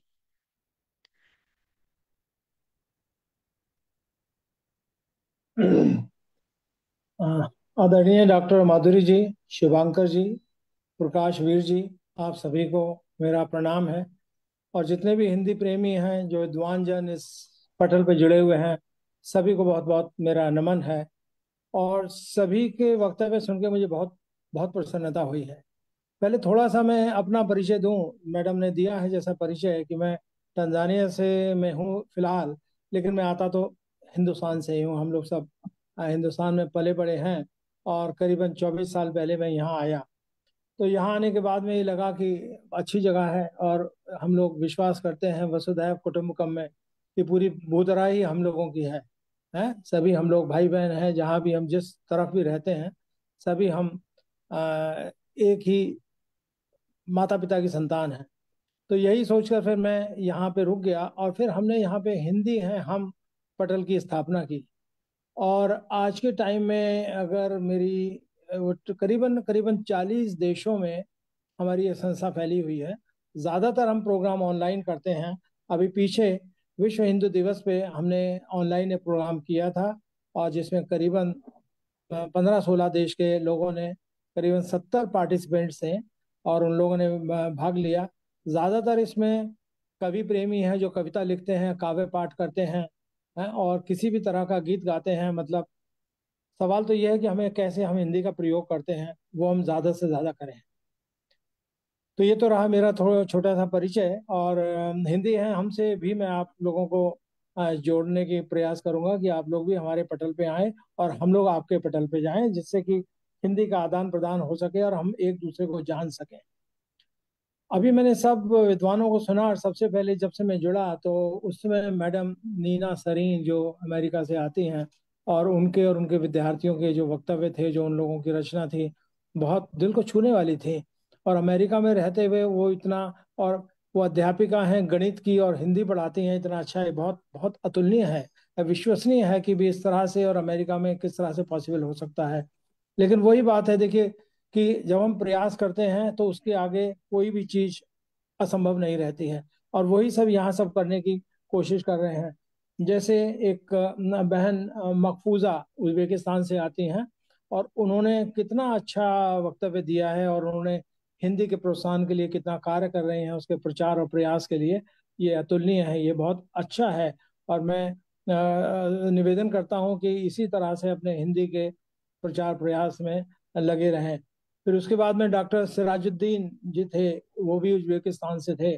मुझे लग रहा है कि उज्बेकिस्तान तो एक दूसरा हिंदुस्तान है, दूसरा भारत है। वहाँ कितने सारे लोग हैं, हम भी कुछ लोगों को जानते हैं जो हमारे पटल पे जुड़े हुए हैं। तो वहाँ पे हिंदी का काफी प्रयोग होता है, बहुत अच्छा है, और काफी लोग वहाँ पे हिंदी के लिए कार्यरत हैं। और डॉक्टर सिराजुद्दीन की जो नॉलेज है वो गजब की थी, बहुत अच्छी थी। और जिस तरह से उन्होंने हिंदी के लिए काम किया है, बहुत अच्छा है। और इसी तरह से आप काम करते रहें तो मेरे ख्याल में हिंदी का बहुत उत्थान होगा। उसके बाद में डॉक्टर आरती पाठक, और उनका तो ज्ञान शायद मैं शब्दों में नहीं बटोर सकता। बहुत ज़बरदस्त ज्ञान था जो उन्होंने हिंदी व्याकरण पे बात की, और हिंदी के संबोधन पे बात की, जो हिंदी के यूसेज पे बात की, जो हिंदी के सह भाषाएं हैं उन पे बात की। और उतनी ज्ञान मैं आपसे बिल्कुल ईमानदारी से कहता हूँ मुझे भी नहीं है। मैं हिंदी भाषी क्षेत्र से आता हूँ, हिंदी मेरा सब्जेक्ट रहा है, लेकिन हिंदी को इतना नहीं पढ़ा है। और आज मुझे काफ़ी चीज़ उनसे पता चली, छोटे से दो दो 3-4 मिनट के उसमें। तो कुल मिला के जो ये पटल है बहुत अच्छा है, और ये निरंतर बना रहना चाहिए। और जितने भी लोग हैं इसमें अपने अपने सुझाव भेजें, क्या हम इसको बेटर कर सकते हैं। और हम भी आपको यहाँ से, मैं तंजानिया में हूँ, हिंदी है हमसे, हम आपको जोड़ने का प्रयास करेंगे। जितने ज़्यादा से ज़्यादा लोग जुड़े उतना अच्छा होगा। हम लोग एक मासिक बैठक भी कर सकते हैं जिसमें अपने अपने विचार रखें। हमारे यहाँ ज़्यादातर लोग जो हिंदी में वो कविता करते हैं, और बहुत अच्छी कविता करते हैं। आप उन्हें सुनेंगे, मैं तो नहीं करता। मैं तो कभी, अगर कोई मुझे बहुत बोलता है तो फिर मैं लिखी हुई कविता को पढ़ता हूँ। पर हिंदी को बोलना, हिंदी को पढ़ना बहुत अच्छा लगता है। इसी तरह से आप लोग इस तरह की इसकी निरंतरता बनाए रखें, और यही हिंदी भाषा की बहुत बड़ी सेवा होगी। यहाँ तंजानिया में हम लोग जो लोकल बच्चे हैं, तंजानियंस हैं, उनको हिंदी पढ़ाते हैं। हमारे यहाँ एक टीचर हैं, सविता मैडम, वो बच्चों को हिंदी पढ़ाती हैं। और कम से कम नहीं तो 25-30 बच्चे हैं जो हिंदी बहुत फ्लुएंटली बोलते हैं। वो हमारे हर कार्यक्रम में आते हैं। और हमारे, चाहे वो 15 अगस्त का प्रोग्राम है, 26 जनवरी का प्रोग्राम है, वो हमारे यहाँ आते हैं और हमारी स्वतंत्रता के गीत गाते हैं। बहुत अच्छा उनका प्रोनाउंसिएशन है, बड़ी अच्छे से गाते हैं वो लोग। तो कहने का मतलब है कि हिंदी के प्रचार से और प्रयास से हम लोग और लोगों को भी हम अपने साथ में ला सकते हैं, बांध सकते हैं। ये हमारी बहुत अच्छी कोशिश होगी। मेरे ख्याल में समय की तो सीमा होगी मैडम माधुरी जी। सो मैं यहीं अपने वाणी को विराम दूंगा, और आप सब लोगों को बहुत बहुत धन्यवाद देता हूं कि आपने मुझे अवसर दिया कि मैं आपसे जुड़ा। बहुत अच्छा लगा मुझे, तहे दिल से मैं आप सबका धन्यवाद देता हूं। और हिंदी भाषा के लिए जो आप लोग प्रयास कर रहे हैं उसके लिए बहुत आपका प्रयास सराहनीय है, अतुलनीय है। धन्यवाद। बहुत धन्यवाद सर। तंजानिया से श्री आदर्श शर्मा जी का पिछले ही सप्ताह मेरा परिचय हुआ, और पहली बार के लिए मैंने उन्हें इस वर्चुअल कार्यक्रम का पोस्टर भेजा, और वे तुरंत जुड़ गए। इसके लिए मैं उनके प्रति आभारी हूँ। और उन्होंने सही कहा कि जो भी व्यक्ति अमेरिका की अध्यापिका नीना सरीन जी का कार्य देखेगा वह स्वाभाविक रूप से प्रभावित होगा। और आरती पाठक जी भाषा वैज्ञानिक हैं, और भाषा विज्ञान के आधार पर हिंदी को सरलता से हम कैसे पढ़ा सकते हैं, इस दृष्टि से आरती पाठक जी बढ़िया मार्गदर्शन दे सकती हैं, ऐसा हमारा विश्वास है। और नूरमातोव जी की विद्वता पर कोई संदेह नहीं है। और आपने यह सही कहा कि उज्बेकिस्तान में भी भारत है, ऐसा प्रतीत होता है। लेकिन हम सब जब अलग अलग देशों के विद्वानों को सुनते हैं और विद्यार्थियों को सुनते हैं तो हमें लगता है कि उस देश में भारत विद्यमान है। तो आदर्श शर्मा जी को मैं हृदय से धन्यवाद समर्पित करती हूँ। बल्गारिया से हमारे साथ जुड़ी हैं मोना कौशिक जी। उनसे मैं निवेदन करती हूँ कि वे अपने विचार रखें। मोना कौशिक जी शायद निकल चुकी हैं। हम आगे बढ़ते हैं। बहरीन से राम तिवारी जी हमें सुन रहे हैं। राम तिवारी जी बहुत ही आत्मीय हैं और उन्होंने हाल में बहरीन में खड़ी हिंदी परिषद की स्थापना की है। उनका भी क्षेत्र एकदम अलग है। तकनीकी टेक्नोलॉजी के क्षेत्र में है। टेलीकॉम में वे विशेषज्ञ हैं, परंतु दिल उनका हिंदी का है, जिसके कारण उन्होंने हिंदी खारी परिषद की स्थापना की। हम आपको सुनते हैं, राम तिवारी जी। जी प्रणाम सभी को। सभी विद्वान दीदी आपको प्रणाम, विनोद सर को प्रणाम, और हमारे साथ इस पटल पे जो जुड़े हैं उन सबको मैं प्रणाम करता हूँ। और मैंने सबको सुना, और मेरी कहानी बहुत लोगों से मिलती है। जैसे अगर देखें, नीना सरीन जी मैथ से गणित से जुड़ी हुई हैं, लेकिन हिंदी से जुड़ के रहती हैं। मैं 2-3 मिनटों में बताना चाहूँगा कि अ, हिंदी ये भी होता है। मैं भी जब क्लास स्कूल में मैं हिंदी टॉपर था, और मुझे याद है कि निक्की जी ने बताया कि उनसे लोगों ने पूछा कि आप हिंदी क्यों ले रहे हैं। और मेरे साथ ये हो पाया कि मैंने हिंदी नहीं लिया, क्योंकि मुझे उस समय ऐसा लग रहा था कि मैं हिंदी में क्या भविष्य बनाऊंगा। लेकिन मैंने बाद में ये एहसास किया कि अगर मैं हिंदी से नहीं जुड़ पाया, तो भी मैं हिंदी के प्रति अपनी सेवा तो नहीं छोड़ूंगा। तो मैं करता क्या हूँ कि अभी भी हम भले ही अंग्रेजी में सारा काम करते हैं, लेकिन अगर मैं घर में जो भी किताबें पढ़ता हूँ वो बिल्कुल हिंदी में। मैं एयरपोर्ट पे जाता हूँ, फ्लाइट में हिंदी, ट्रेन में कभी गया हिंदी, लिखना हिंदी।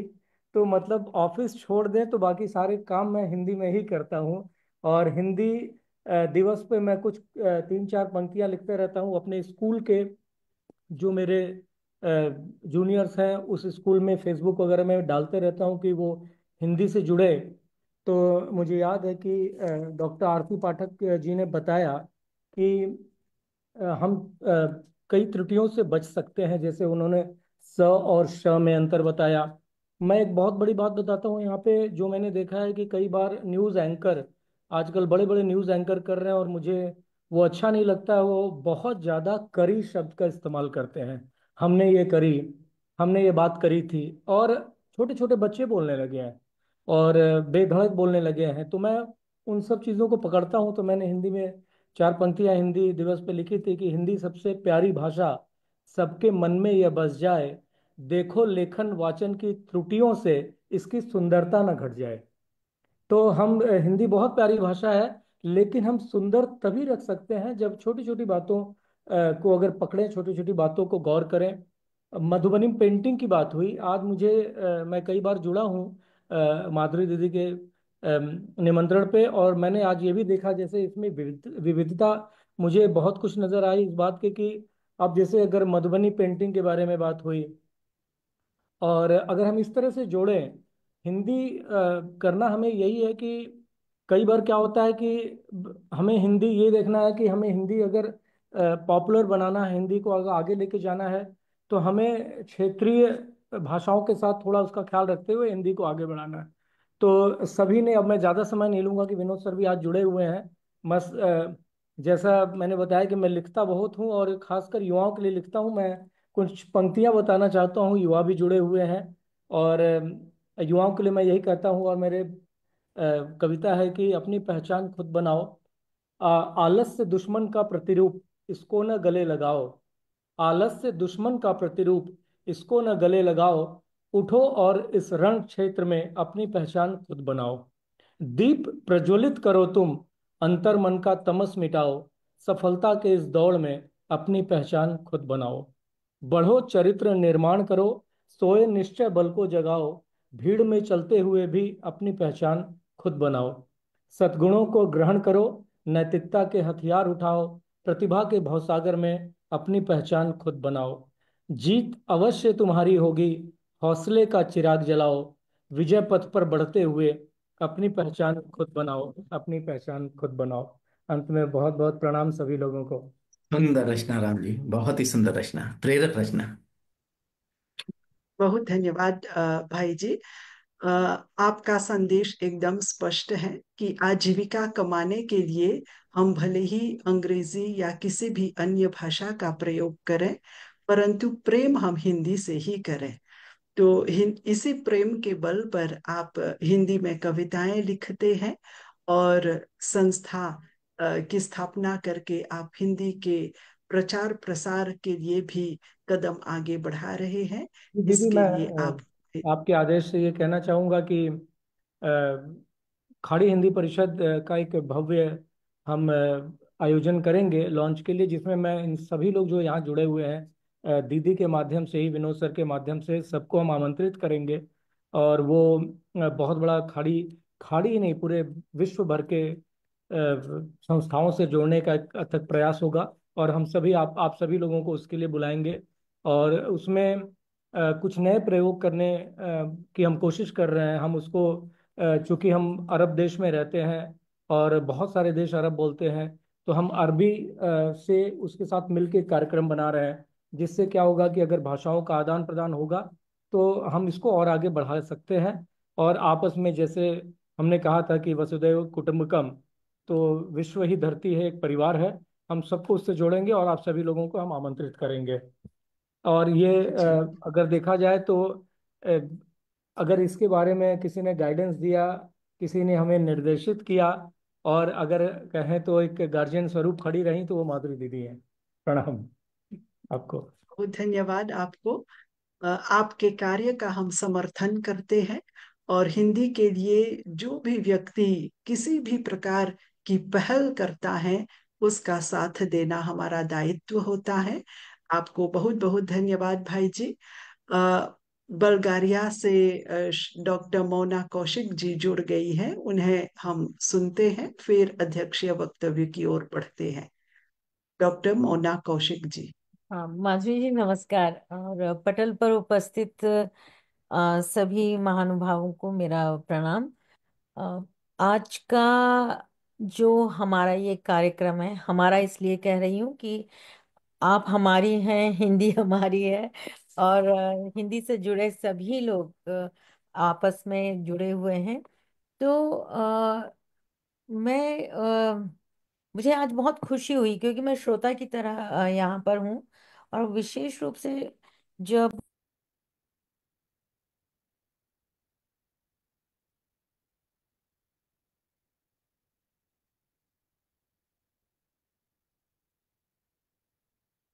हाँ मोना जी, आवाज नहीं आ रही है। मैम वो म्यूट हो गई है। अच्छा, अच्छा, अब अच्छा, हाँ, अब सुन सकते हैं मैम। जी, मैं कहना जी चाह रही थी कि जिस प्रकार जो स्थानीय जो समस्याएं हैं या जिस प्रकार के विद्यार्थी हैं, उसको देखते हुए अमेरिका में, उज्बेकिस्तान में और भारत में कार्य हो रहा है। हमने आज अलग अलग देशों में हिंदी किस प्रकार से पढ़ाई जा रही है और किस प्रकार से उसका प्रचार हो रहा है, इस बात को बहुत ही सार्थक रूप से सुना। हमारे सभी वक्ता वे सभी गुणी हैं, इसमें कोई हमारा हम इस पर तो बात कर नहीं रहे हैं। लेकिन ये सबसे बड़ी बात है कि अमेरिका में हिंदी भारत में जिस प्रकार पढ़ाई जाती है उस प्रकार नहीं पढ़ाई जा सकती। तो ये हिंदी के जो अध्यापक हैं, प्राध्यापक हैं, शिक्षक हैं, ये इन लोगों को प्रणाम कि ये अपने अपने स्थानों पर रहते हुए हिंदी का प्रचार प्रसार कर रहे हैं। और आरती जी ने जिस प्रकार से भाषा विज्ञान की का जो महत्व है हिंदी को पढ़ाने में, उसको सामने रखा, ये हमारे सभी हिंदी जानने वालों के लिए मतलब एक उनको समझना पड़ेगा कि बिना व्याकरण के, बिना भाषा विज्ञान के हम एक बोलचाल की हिंदी को तो आगे बढ़ाएंगे, लेकिन अगर हम सार्थक हिंदी, साहित्यिक हिंदी या मानक हिंदी को सामने लाना चाहते हैं तो हमें व्याकरण पर भी विशेष ध्यान देना पड़ेगा। माधुरी जी, आप इसी प्रकार से जिस प्रकार से मतलब कार्य कर रही हैं, ये इसके तो शब्द नहीं है। अभी मैं भोपाल में थी, वहां पर लगातार आप ही की चर्चा हो रही थी, तो आपकी सेवा को सादर प्रणाम। नमस्कार, धन्यवाद। बहुत धन्यवाद मोना जी। आप भी बल्गारिया से हमेशा साथ देती हैं। मैं विश्वास करती हूँ कि हम सब लोग मिलकर कुछ कार्य करेंगे, तभी हिंदी का वातावरण बना रहेगा और हिंदी का वैश्विक प्रसार होगा। आपके विचारों के लिए बहुत बहुत धन्यवाद। अब मैं प्रकाश जी से निवेदन करती हूँ कि वे अध्यक्ष महोदय जी को सादर आमंत्रित करें। प्रकाश जी। परिचर्चा में भाग लेने के लिए सभी विद्वत जनों का हार्दिक धन्यवाद। अब बढ़ते हैं अध्यक्षीय भाषण की ओर। हिंदी साहित्य के प्रति अभिरुचि की उपयोगिता पर प्रकाश डालते हुए अध्यक्षीय भाषण के लिए आमंत्रित हैं डॉक्टर विनोद प्रसून जी, जो भारत से हमारे साथ जुड़े हैं। आप Delhi public school greater Noida Bharat में हिंदी विभागाध्यक्ष के पद पर कार्यरत हैं। आप शिक्षक, संसाधक एवं साहित्यकार भी हैं। आप CIET, NCERT, CBSE तथा COE के विषय विशेषज्ञ हैं। आप NCERT की पुस्तक सारंगी, जो कक्षा 1 कक्षा 2 की पुस्तकें हैं, उस पाठ्य पुस्तक निर्माण समिति के सदस्य भी हैं। अध्यक्षीय भाषण के लिए डॉक्टर विनोद प्रसून जी को हम आमंत्रित करते हैं। आपका स्वागत है महोदय। बहुत बहुत धन्यवाद प्रकाशवीर जी। आदरणीय डॉक्टर माधुरी रामधारी बहन, महासचिव विश्व हिंदी सचिवालय मॉरिशस का मैं विशेष रूप से आभार प्रकट करना चाहूंगा कि उन्होंने मुझे यह अवसर दिया। आदरणीय डॉक्टर शुभंकर मिश्र जी, डॉक्टर रामशंकर जी, अनुज राममणि तिवारी जी, बहन ममता जी, नीना सरीन जी एवं प्रबुद्ध मंच, आभासी मंच, आज वास्तव में यहाँ जुड़कर बहुत अच्छा लगा। शुरुआत अनुजा नेरे बिटिया की बिटिया के संबोधन से हुई, वक्तव्य से हुई और बहुत अच्छी तरह से आत्मविश्वास झलका। धारा प्रवाह हिंदी सुनने को मिली। अमेरिका में रहते हुए धारा प्रवाह हिंदी जिस प्रकार अनुजा ने आज प्रस्तुत की, उससे मन गदगद है और लग रहा है कि वैश्विक स्तर पर हिंदी लगातार बढ़ रही है और विश्व हिंदी सचिवालय सहित अनेक संस्थाओं के जैसे हिंदी हैं हम और भी अनेक संस्थाएं जो कार्य कर रही हैं, वे प्रशंसनीय कार्य कर रही हैं। इसके लिए मैं हृदय से साधुवाद प्रेषित करता हूं। इसके बाद निक्की जी ने बहुत सुंदर तरीके से बात रखी, कैसे हिंदी लेने के लिए हतोत्साहित किया जाता रहा, लेकिन उन्होंने हिंदी ली और कविता, बहुत ही शानदार कविता प्रस्तुत की। उसके बाद अगर हम देखें तो नीना सरीन जी ने बहुत ही अच्छी तरह से अपनी बात रखी और वो प्रचार प्रसार में जुटी हुई हैं। वहां अमेरिका में वो गणित की शिक्षिका होते हुए अलग जगह रही हैं। तो उनसे मैं बस यही निवेदन करता हूं कि कुछ मेरे जो प्रयास हैं उनको वो अपने साथ और जोड़ लें। मैं रिकॉर्ड करके उनके पास भेजूंगा। जैसे अगर वर्णमाला सिखानी है तो हम कहेंगे अ आ इ ई उ ऊ री ए आई ओ औ अंग ह। तो म्यूजिकल कहीं कर दें, लयात्मक नवाचार ले आएं तो बहुत अच्छा होगा। मैं उनके पास ये वीडियो और ऑडियो रिकॉर्ड करके भेजूंगा। अपनी आवाज में भी रिकॉर्ड कर सकती हैं। इस प्रकार अगर हम लयात्मक बना दें, देखिएगा कैसे अ आ इ ई उ ऊ री ए आई ओ औ अंग ह क ख ग घ अंग च छ ज झ ञ ट ठ ड ढ ण त थ द ध न प फ ब भ म य र ल व श श स ह श त्र ज्ञ श्र। तो इस प्रकार अगर हम लयात्मक तरीके से अगर हम करेंगे, मिलके प्रयास करेंगे, आपके प्रयास बहुत प्रशंसनीय हैं नीना जी। और मैं चाहता हूं कि मैं अगर सहयोग कर सकता हूं तो मैं जरूर आपका सहयोग करना चाहूंगा उसमें। और इसके बाद जो डॉक्टर आरती पाठक जी ने भाषा विज्ञान की बात कही, वो बहुत ही अच्छा कार्य कर रही हैं। उन्होंने शुरू में ही कहा कि क्षेत्रीय बोलियों के जो आघात हिंदी में आ रहे हैं उसको रोकने के लिए उनके वो प्रतिबद्धता, मतलब नमन है। मैं नमन करता हूं डॉक्टर आरती पाठक जी को, और एक निवेदन करता हूं कि जैसे बहुत ही सुंदर तरीके से उन्होंने अपनी बात रखी। एक प्रतियोगिता करवाई जा सकती है जिसको हम नाम दे सकते हैं भाषाई लयात्मक नवाचार प्रतियोगिता। उसमें नवाचार बच्चे विकसित करें, सहज बिल्कुल व्यावहारिक धरातल पर ले आएं। जो व्याकरणिक अवधारणाएं हैं, जो ध्वन्यात्मक जागरूकता लाने की बात है, वो आएगी। देखिएगा, एक प्रयास देखिएगा। ऊपर के दांतों से ऊपर मुंह का हिस्सा जान लिया, जान लिया। बहुत गरम खाने से जलता यह हिस्सा पहचान लिया, यह हिस्सा पहचान लिया। शब लो जब हवा इसी हिस्से को छूकर आती है, इसके उच्चारण की हमको यह पहचान कराती है। शौ में मुंह की छत को थोड़ा जीभ छुआ करती है जी, शौ से थोड़ी सीटी गाढ़ी अधिक हुआ करती है जी। बस दांतों को जीभ छू रही, सौ में ना कुछ कठिनाई। जान लिए शौ, शौ सौ हमने, समझ हमें सबकी आई। शौ से शरबत, शौ से शोहरत, शौ की शान निराली है।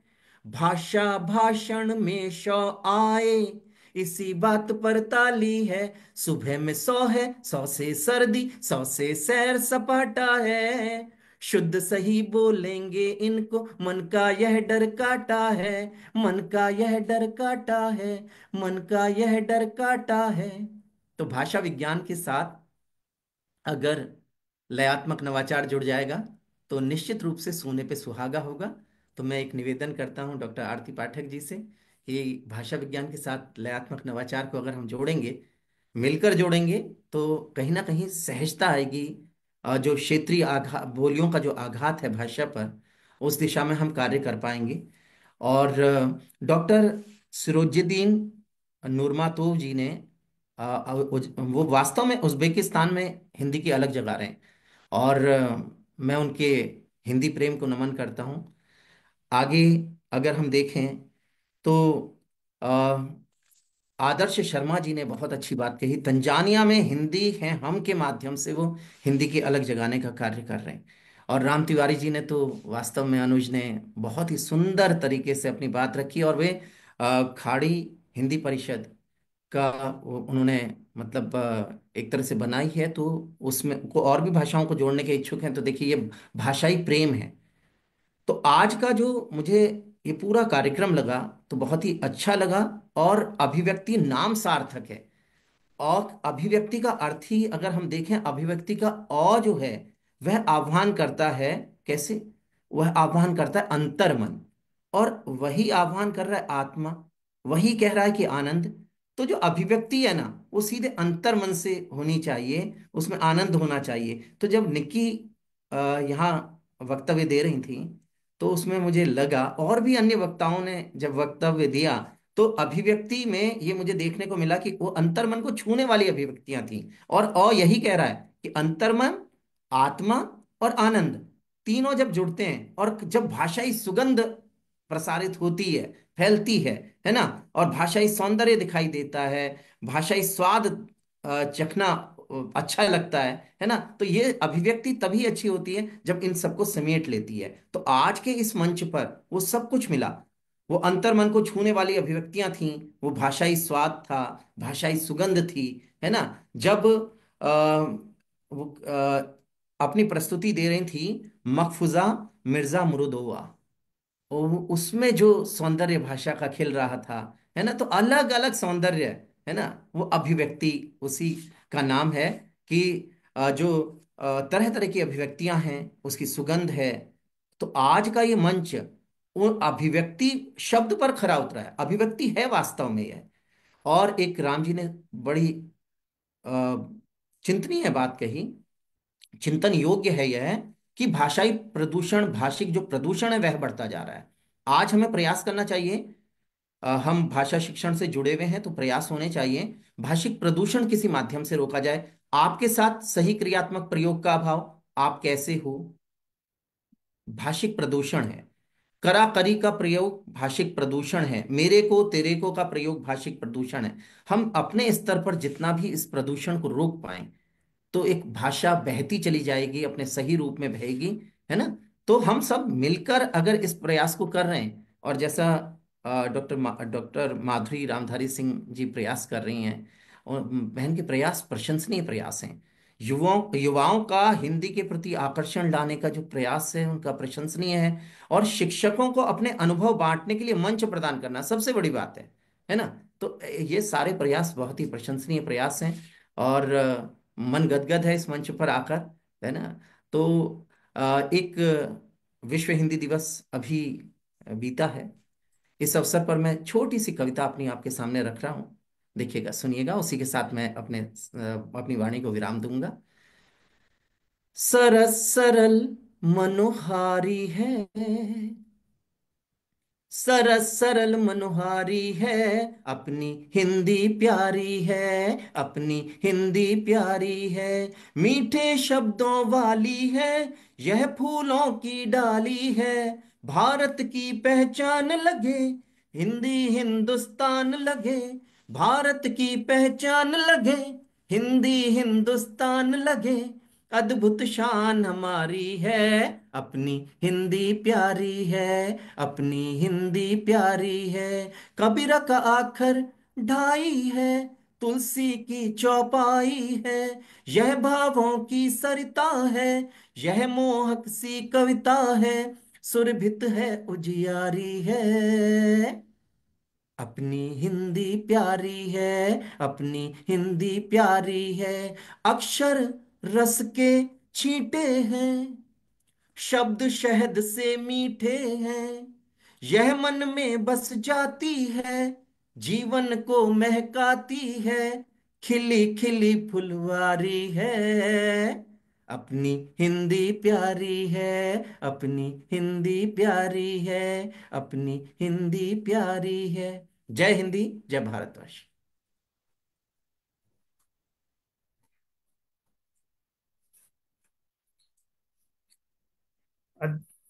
अध्यक्ष जी ने जिस प्रकार से इस आभासी कार्यक्रम में भाग ले रहे शिक्षकों, छात्र प्रतिभागियों का मूल्यांकन किया तथा उनका मनोबल बढ़ाया, वह बहुत ही सराहनीय है।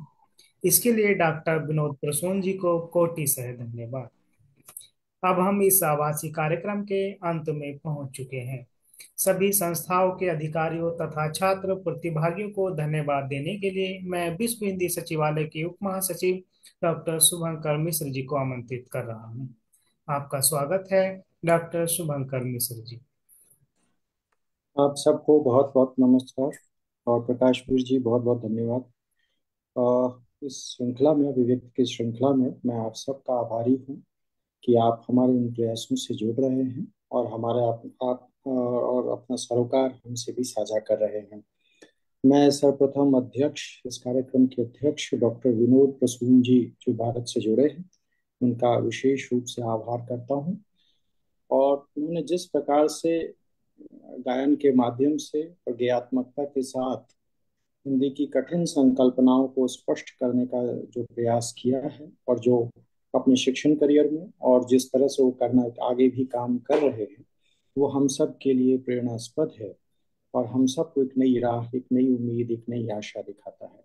बहुत बहुत आभार डॉक्टर विनोद प्रसून जी। धन्यवाद, नमस्कार। धन्यवाद सर। मैं डॉक्टर माधुरी रामधारी जी, महासचिव विश्व हिंदी सचिवालय का आभारी हूँ। मैं आभारी हूँ अमेरिका से सुश्री अनुजा नेरे जी से। अनुजा जी, आपने जिस तरह से अमेरिका में रहते हुए मधुबनी चित्रकला के बारे में हम सबसे अपने विचार साझा किए, वो निस्संदेह मेरे लिए बड़े गर्व की बात है। मैं बताना चाहूँगा कि मैं स्वयं मधुबनी जिले से संबंध रखता हूँ और ये मेरी संस्कृति है, अब तो पूरे विश्व की संस्कृति है। और इसे हम मिथिला चित्रकला के नाम से भी जानते हैं। और ये बचपन से, जब मैं गांव में खेलता कूदता था, तो ये बचपन से हमारे चारों तरफ मुझे चीजें दिखती थी। आपने जिस तरह से, और आपके प्रेजेंटेशन में भी, नीना सरीन जी के प्रेजेंटेशन में भी मधुबनी रेलवे स्टेशन का उन्होंने फोटो डाला था। ये हमारे लिए बड़ा नॉस्टैल्जिक था, क्योंकि वो बचपन से हम उसी के इर्द गिर्द घूमते रहे थे। तो बहुत बहुत आभार, आपने जिस तरह से मधुबनी चित्रकला को हमारे सामने रखा।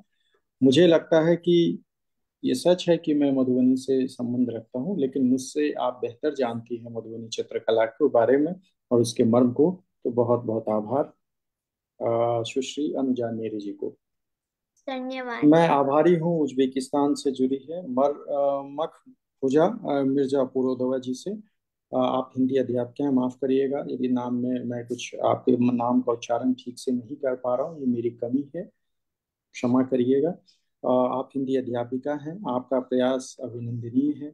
आप उज्बेकिस्तान में हिंदी की जो अलग जगह रही है, उसमें आपका विश्वास, जो आत्मविश्वास हम सबको यहाँ दिखा।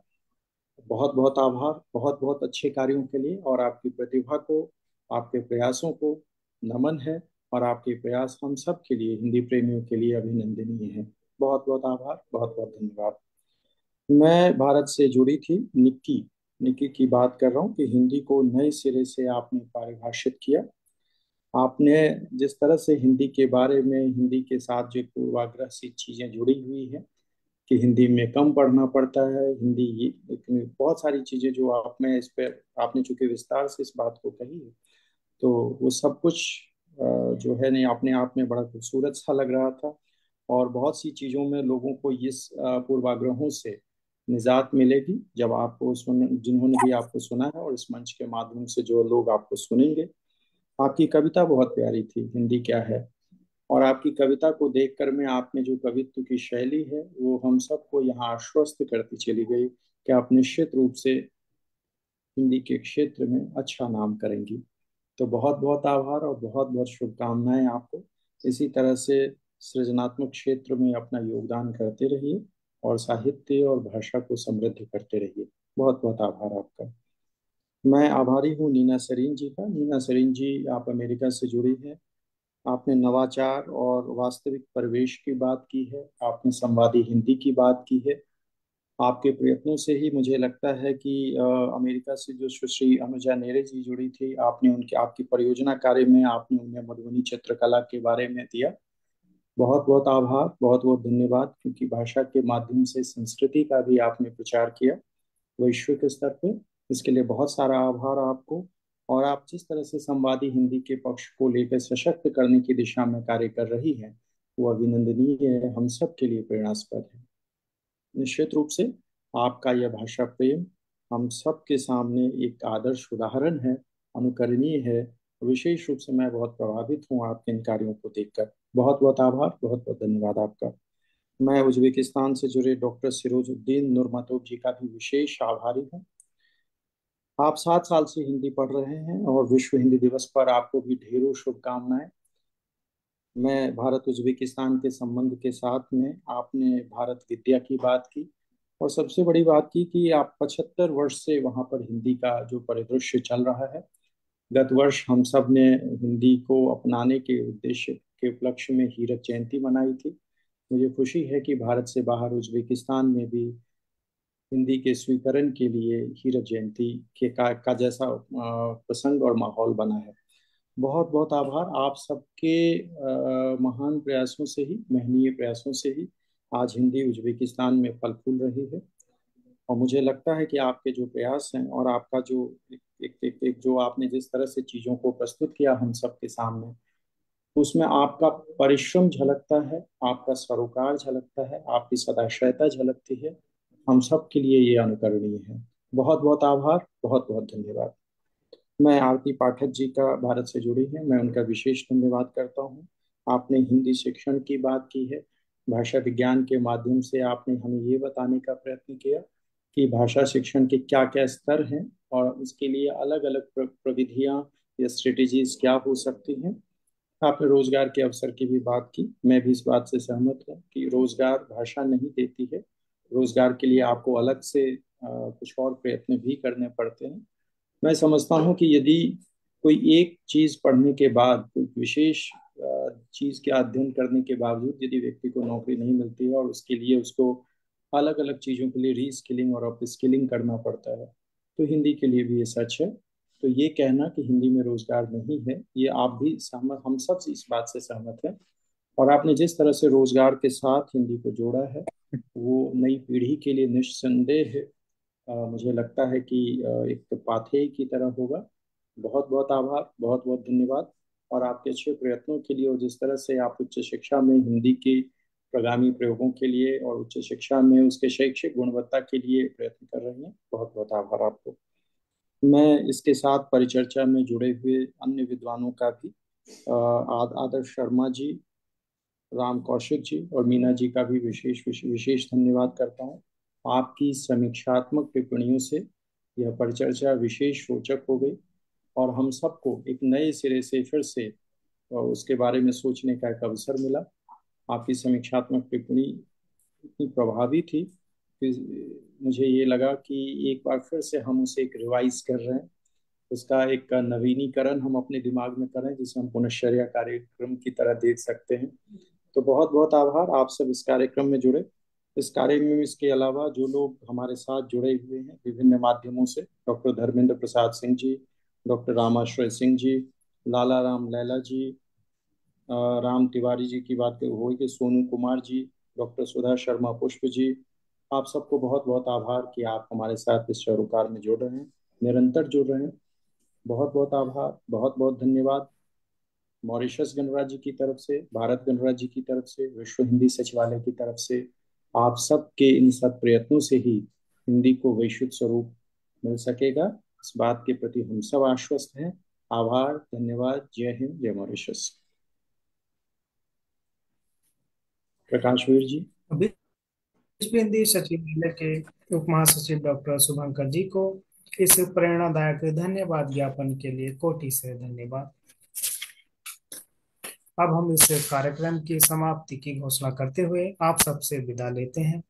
नमस्ते, शुभ रात्रि।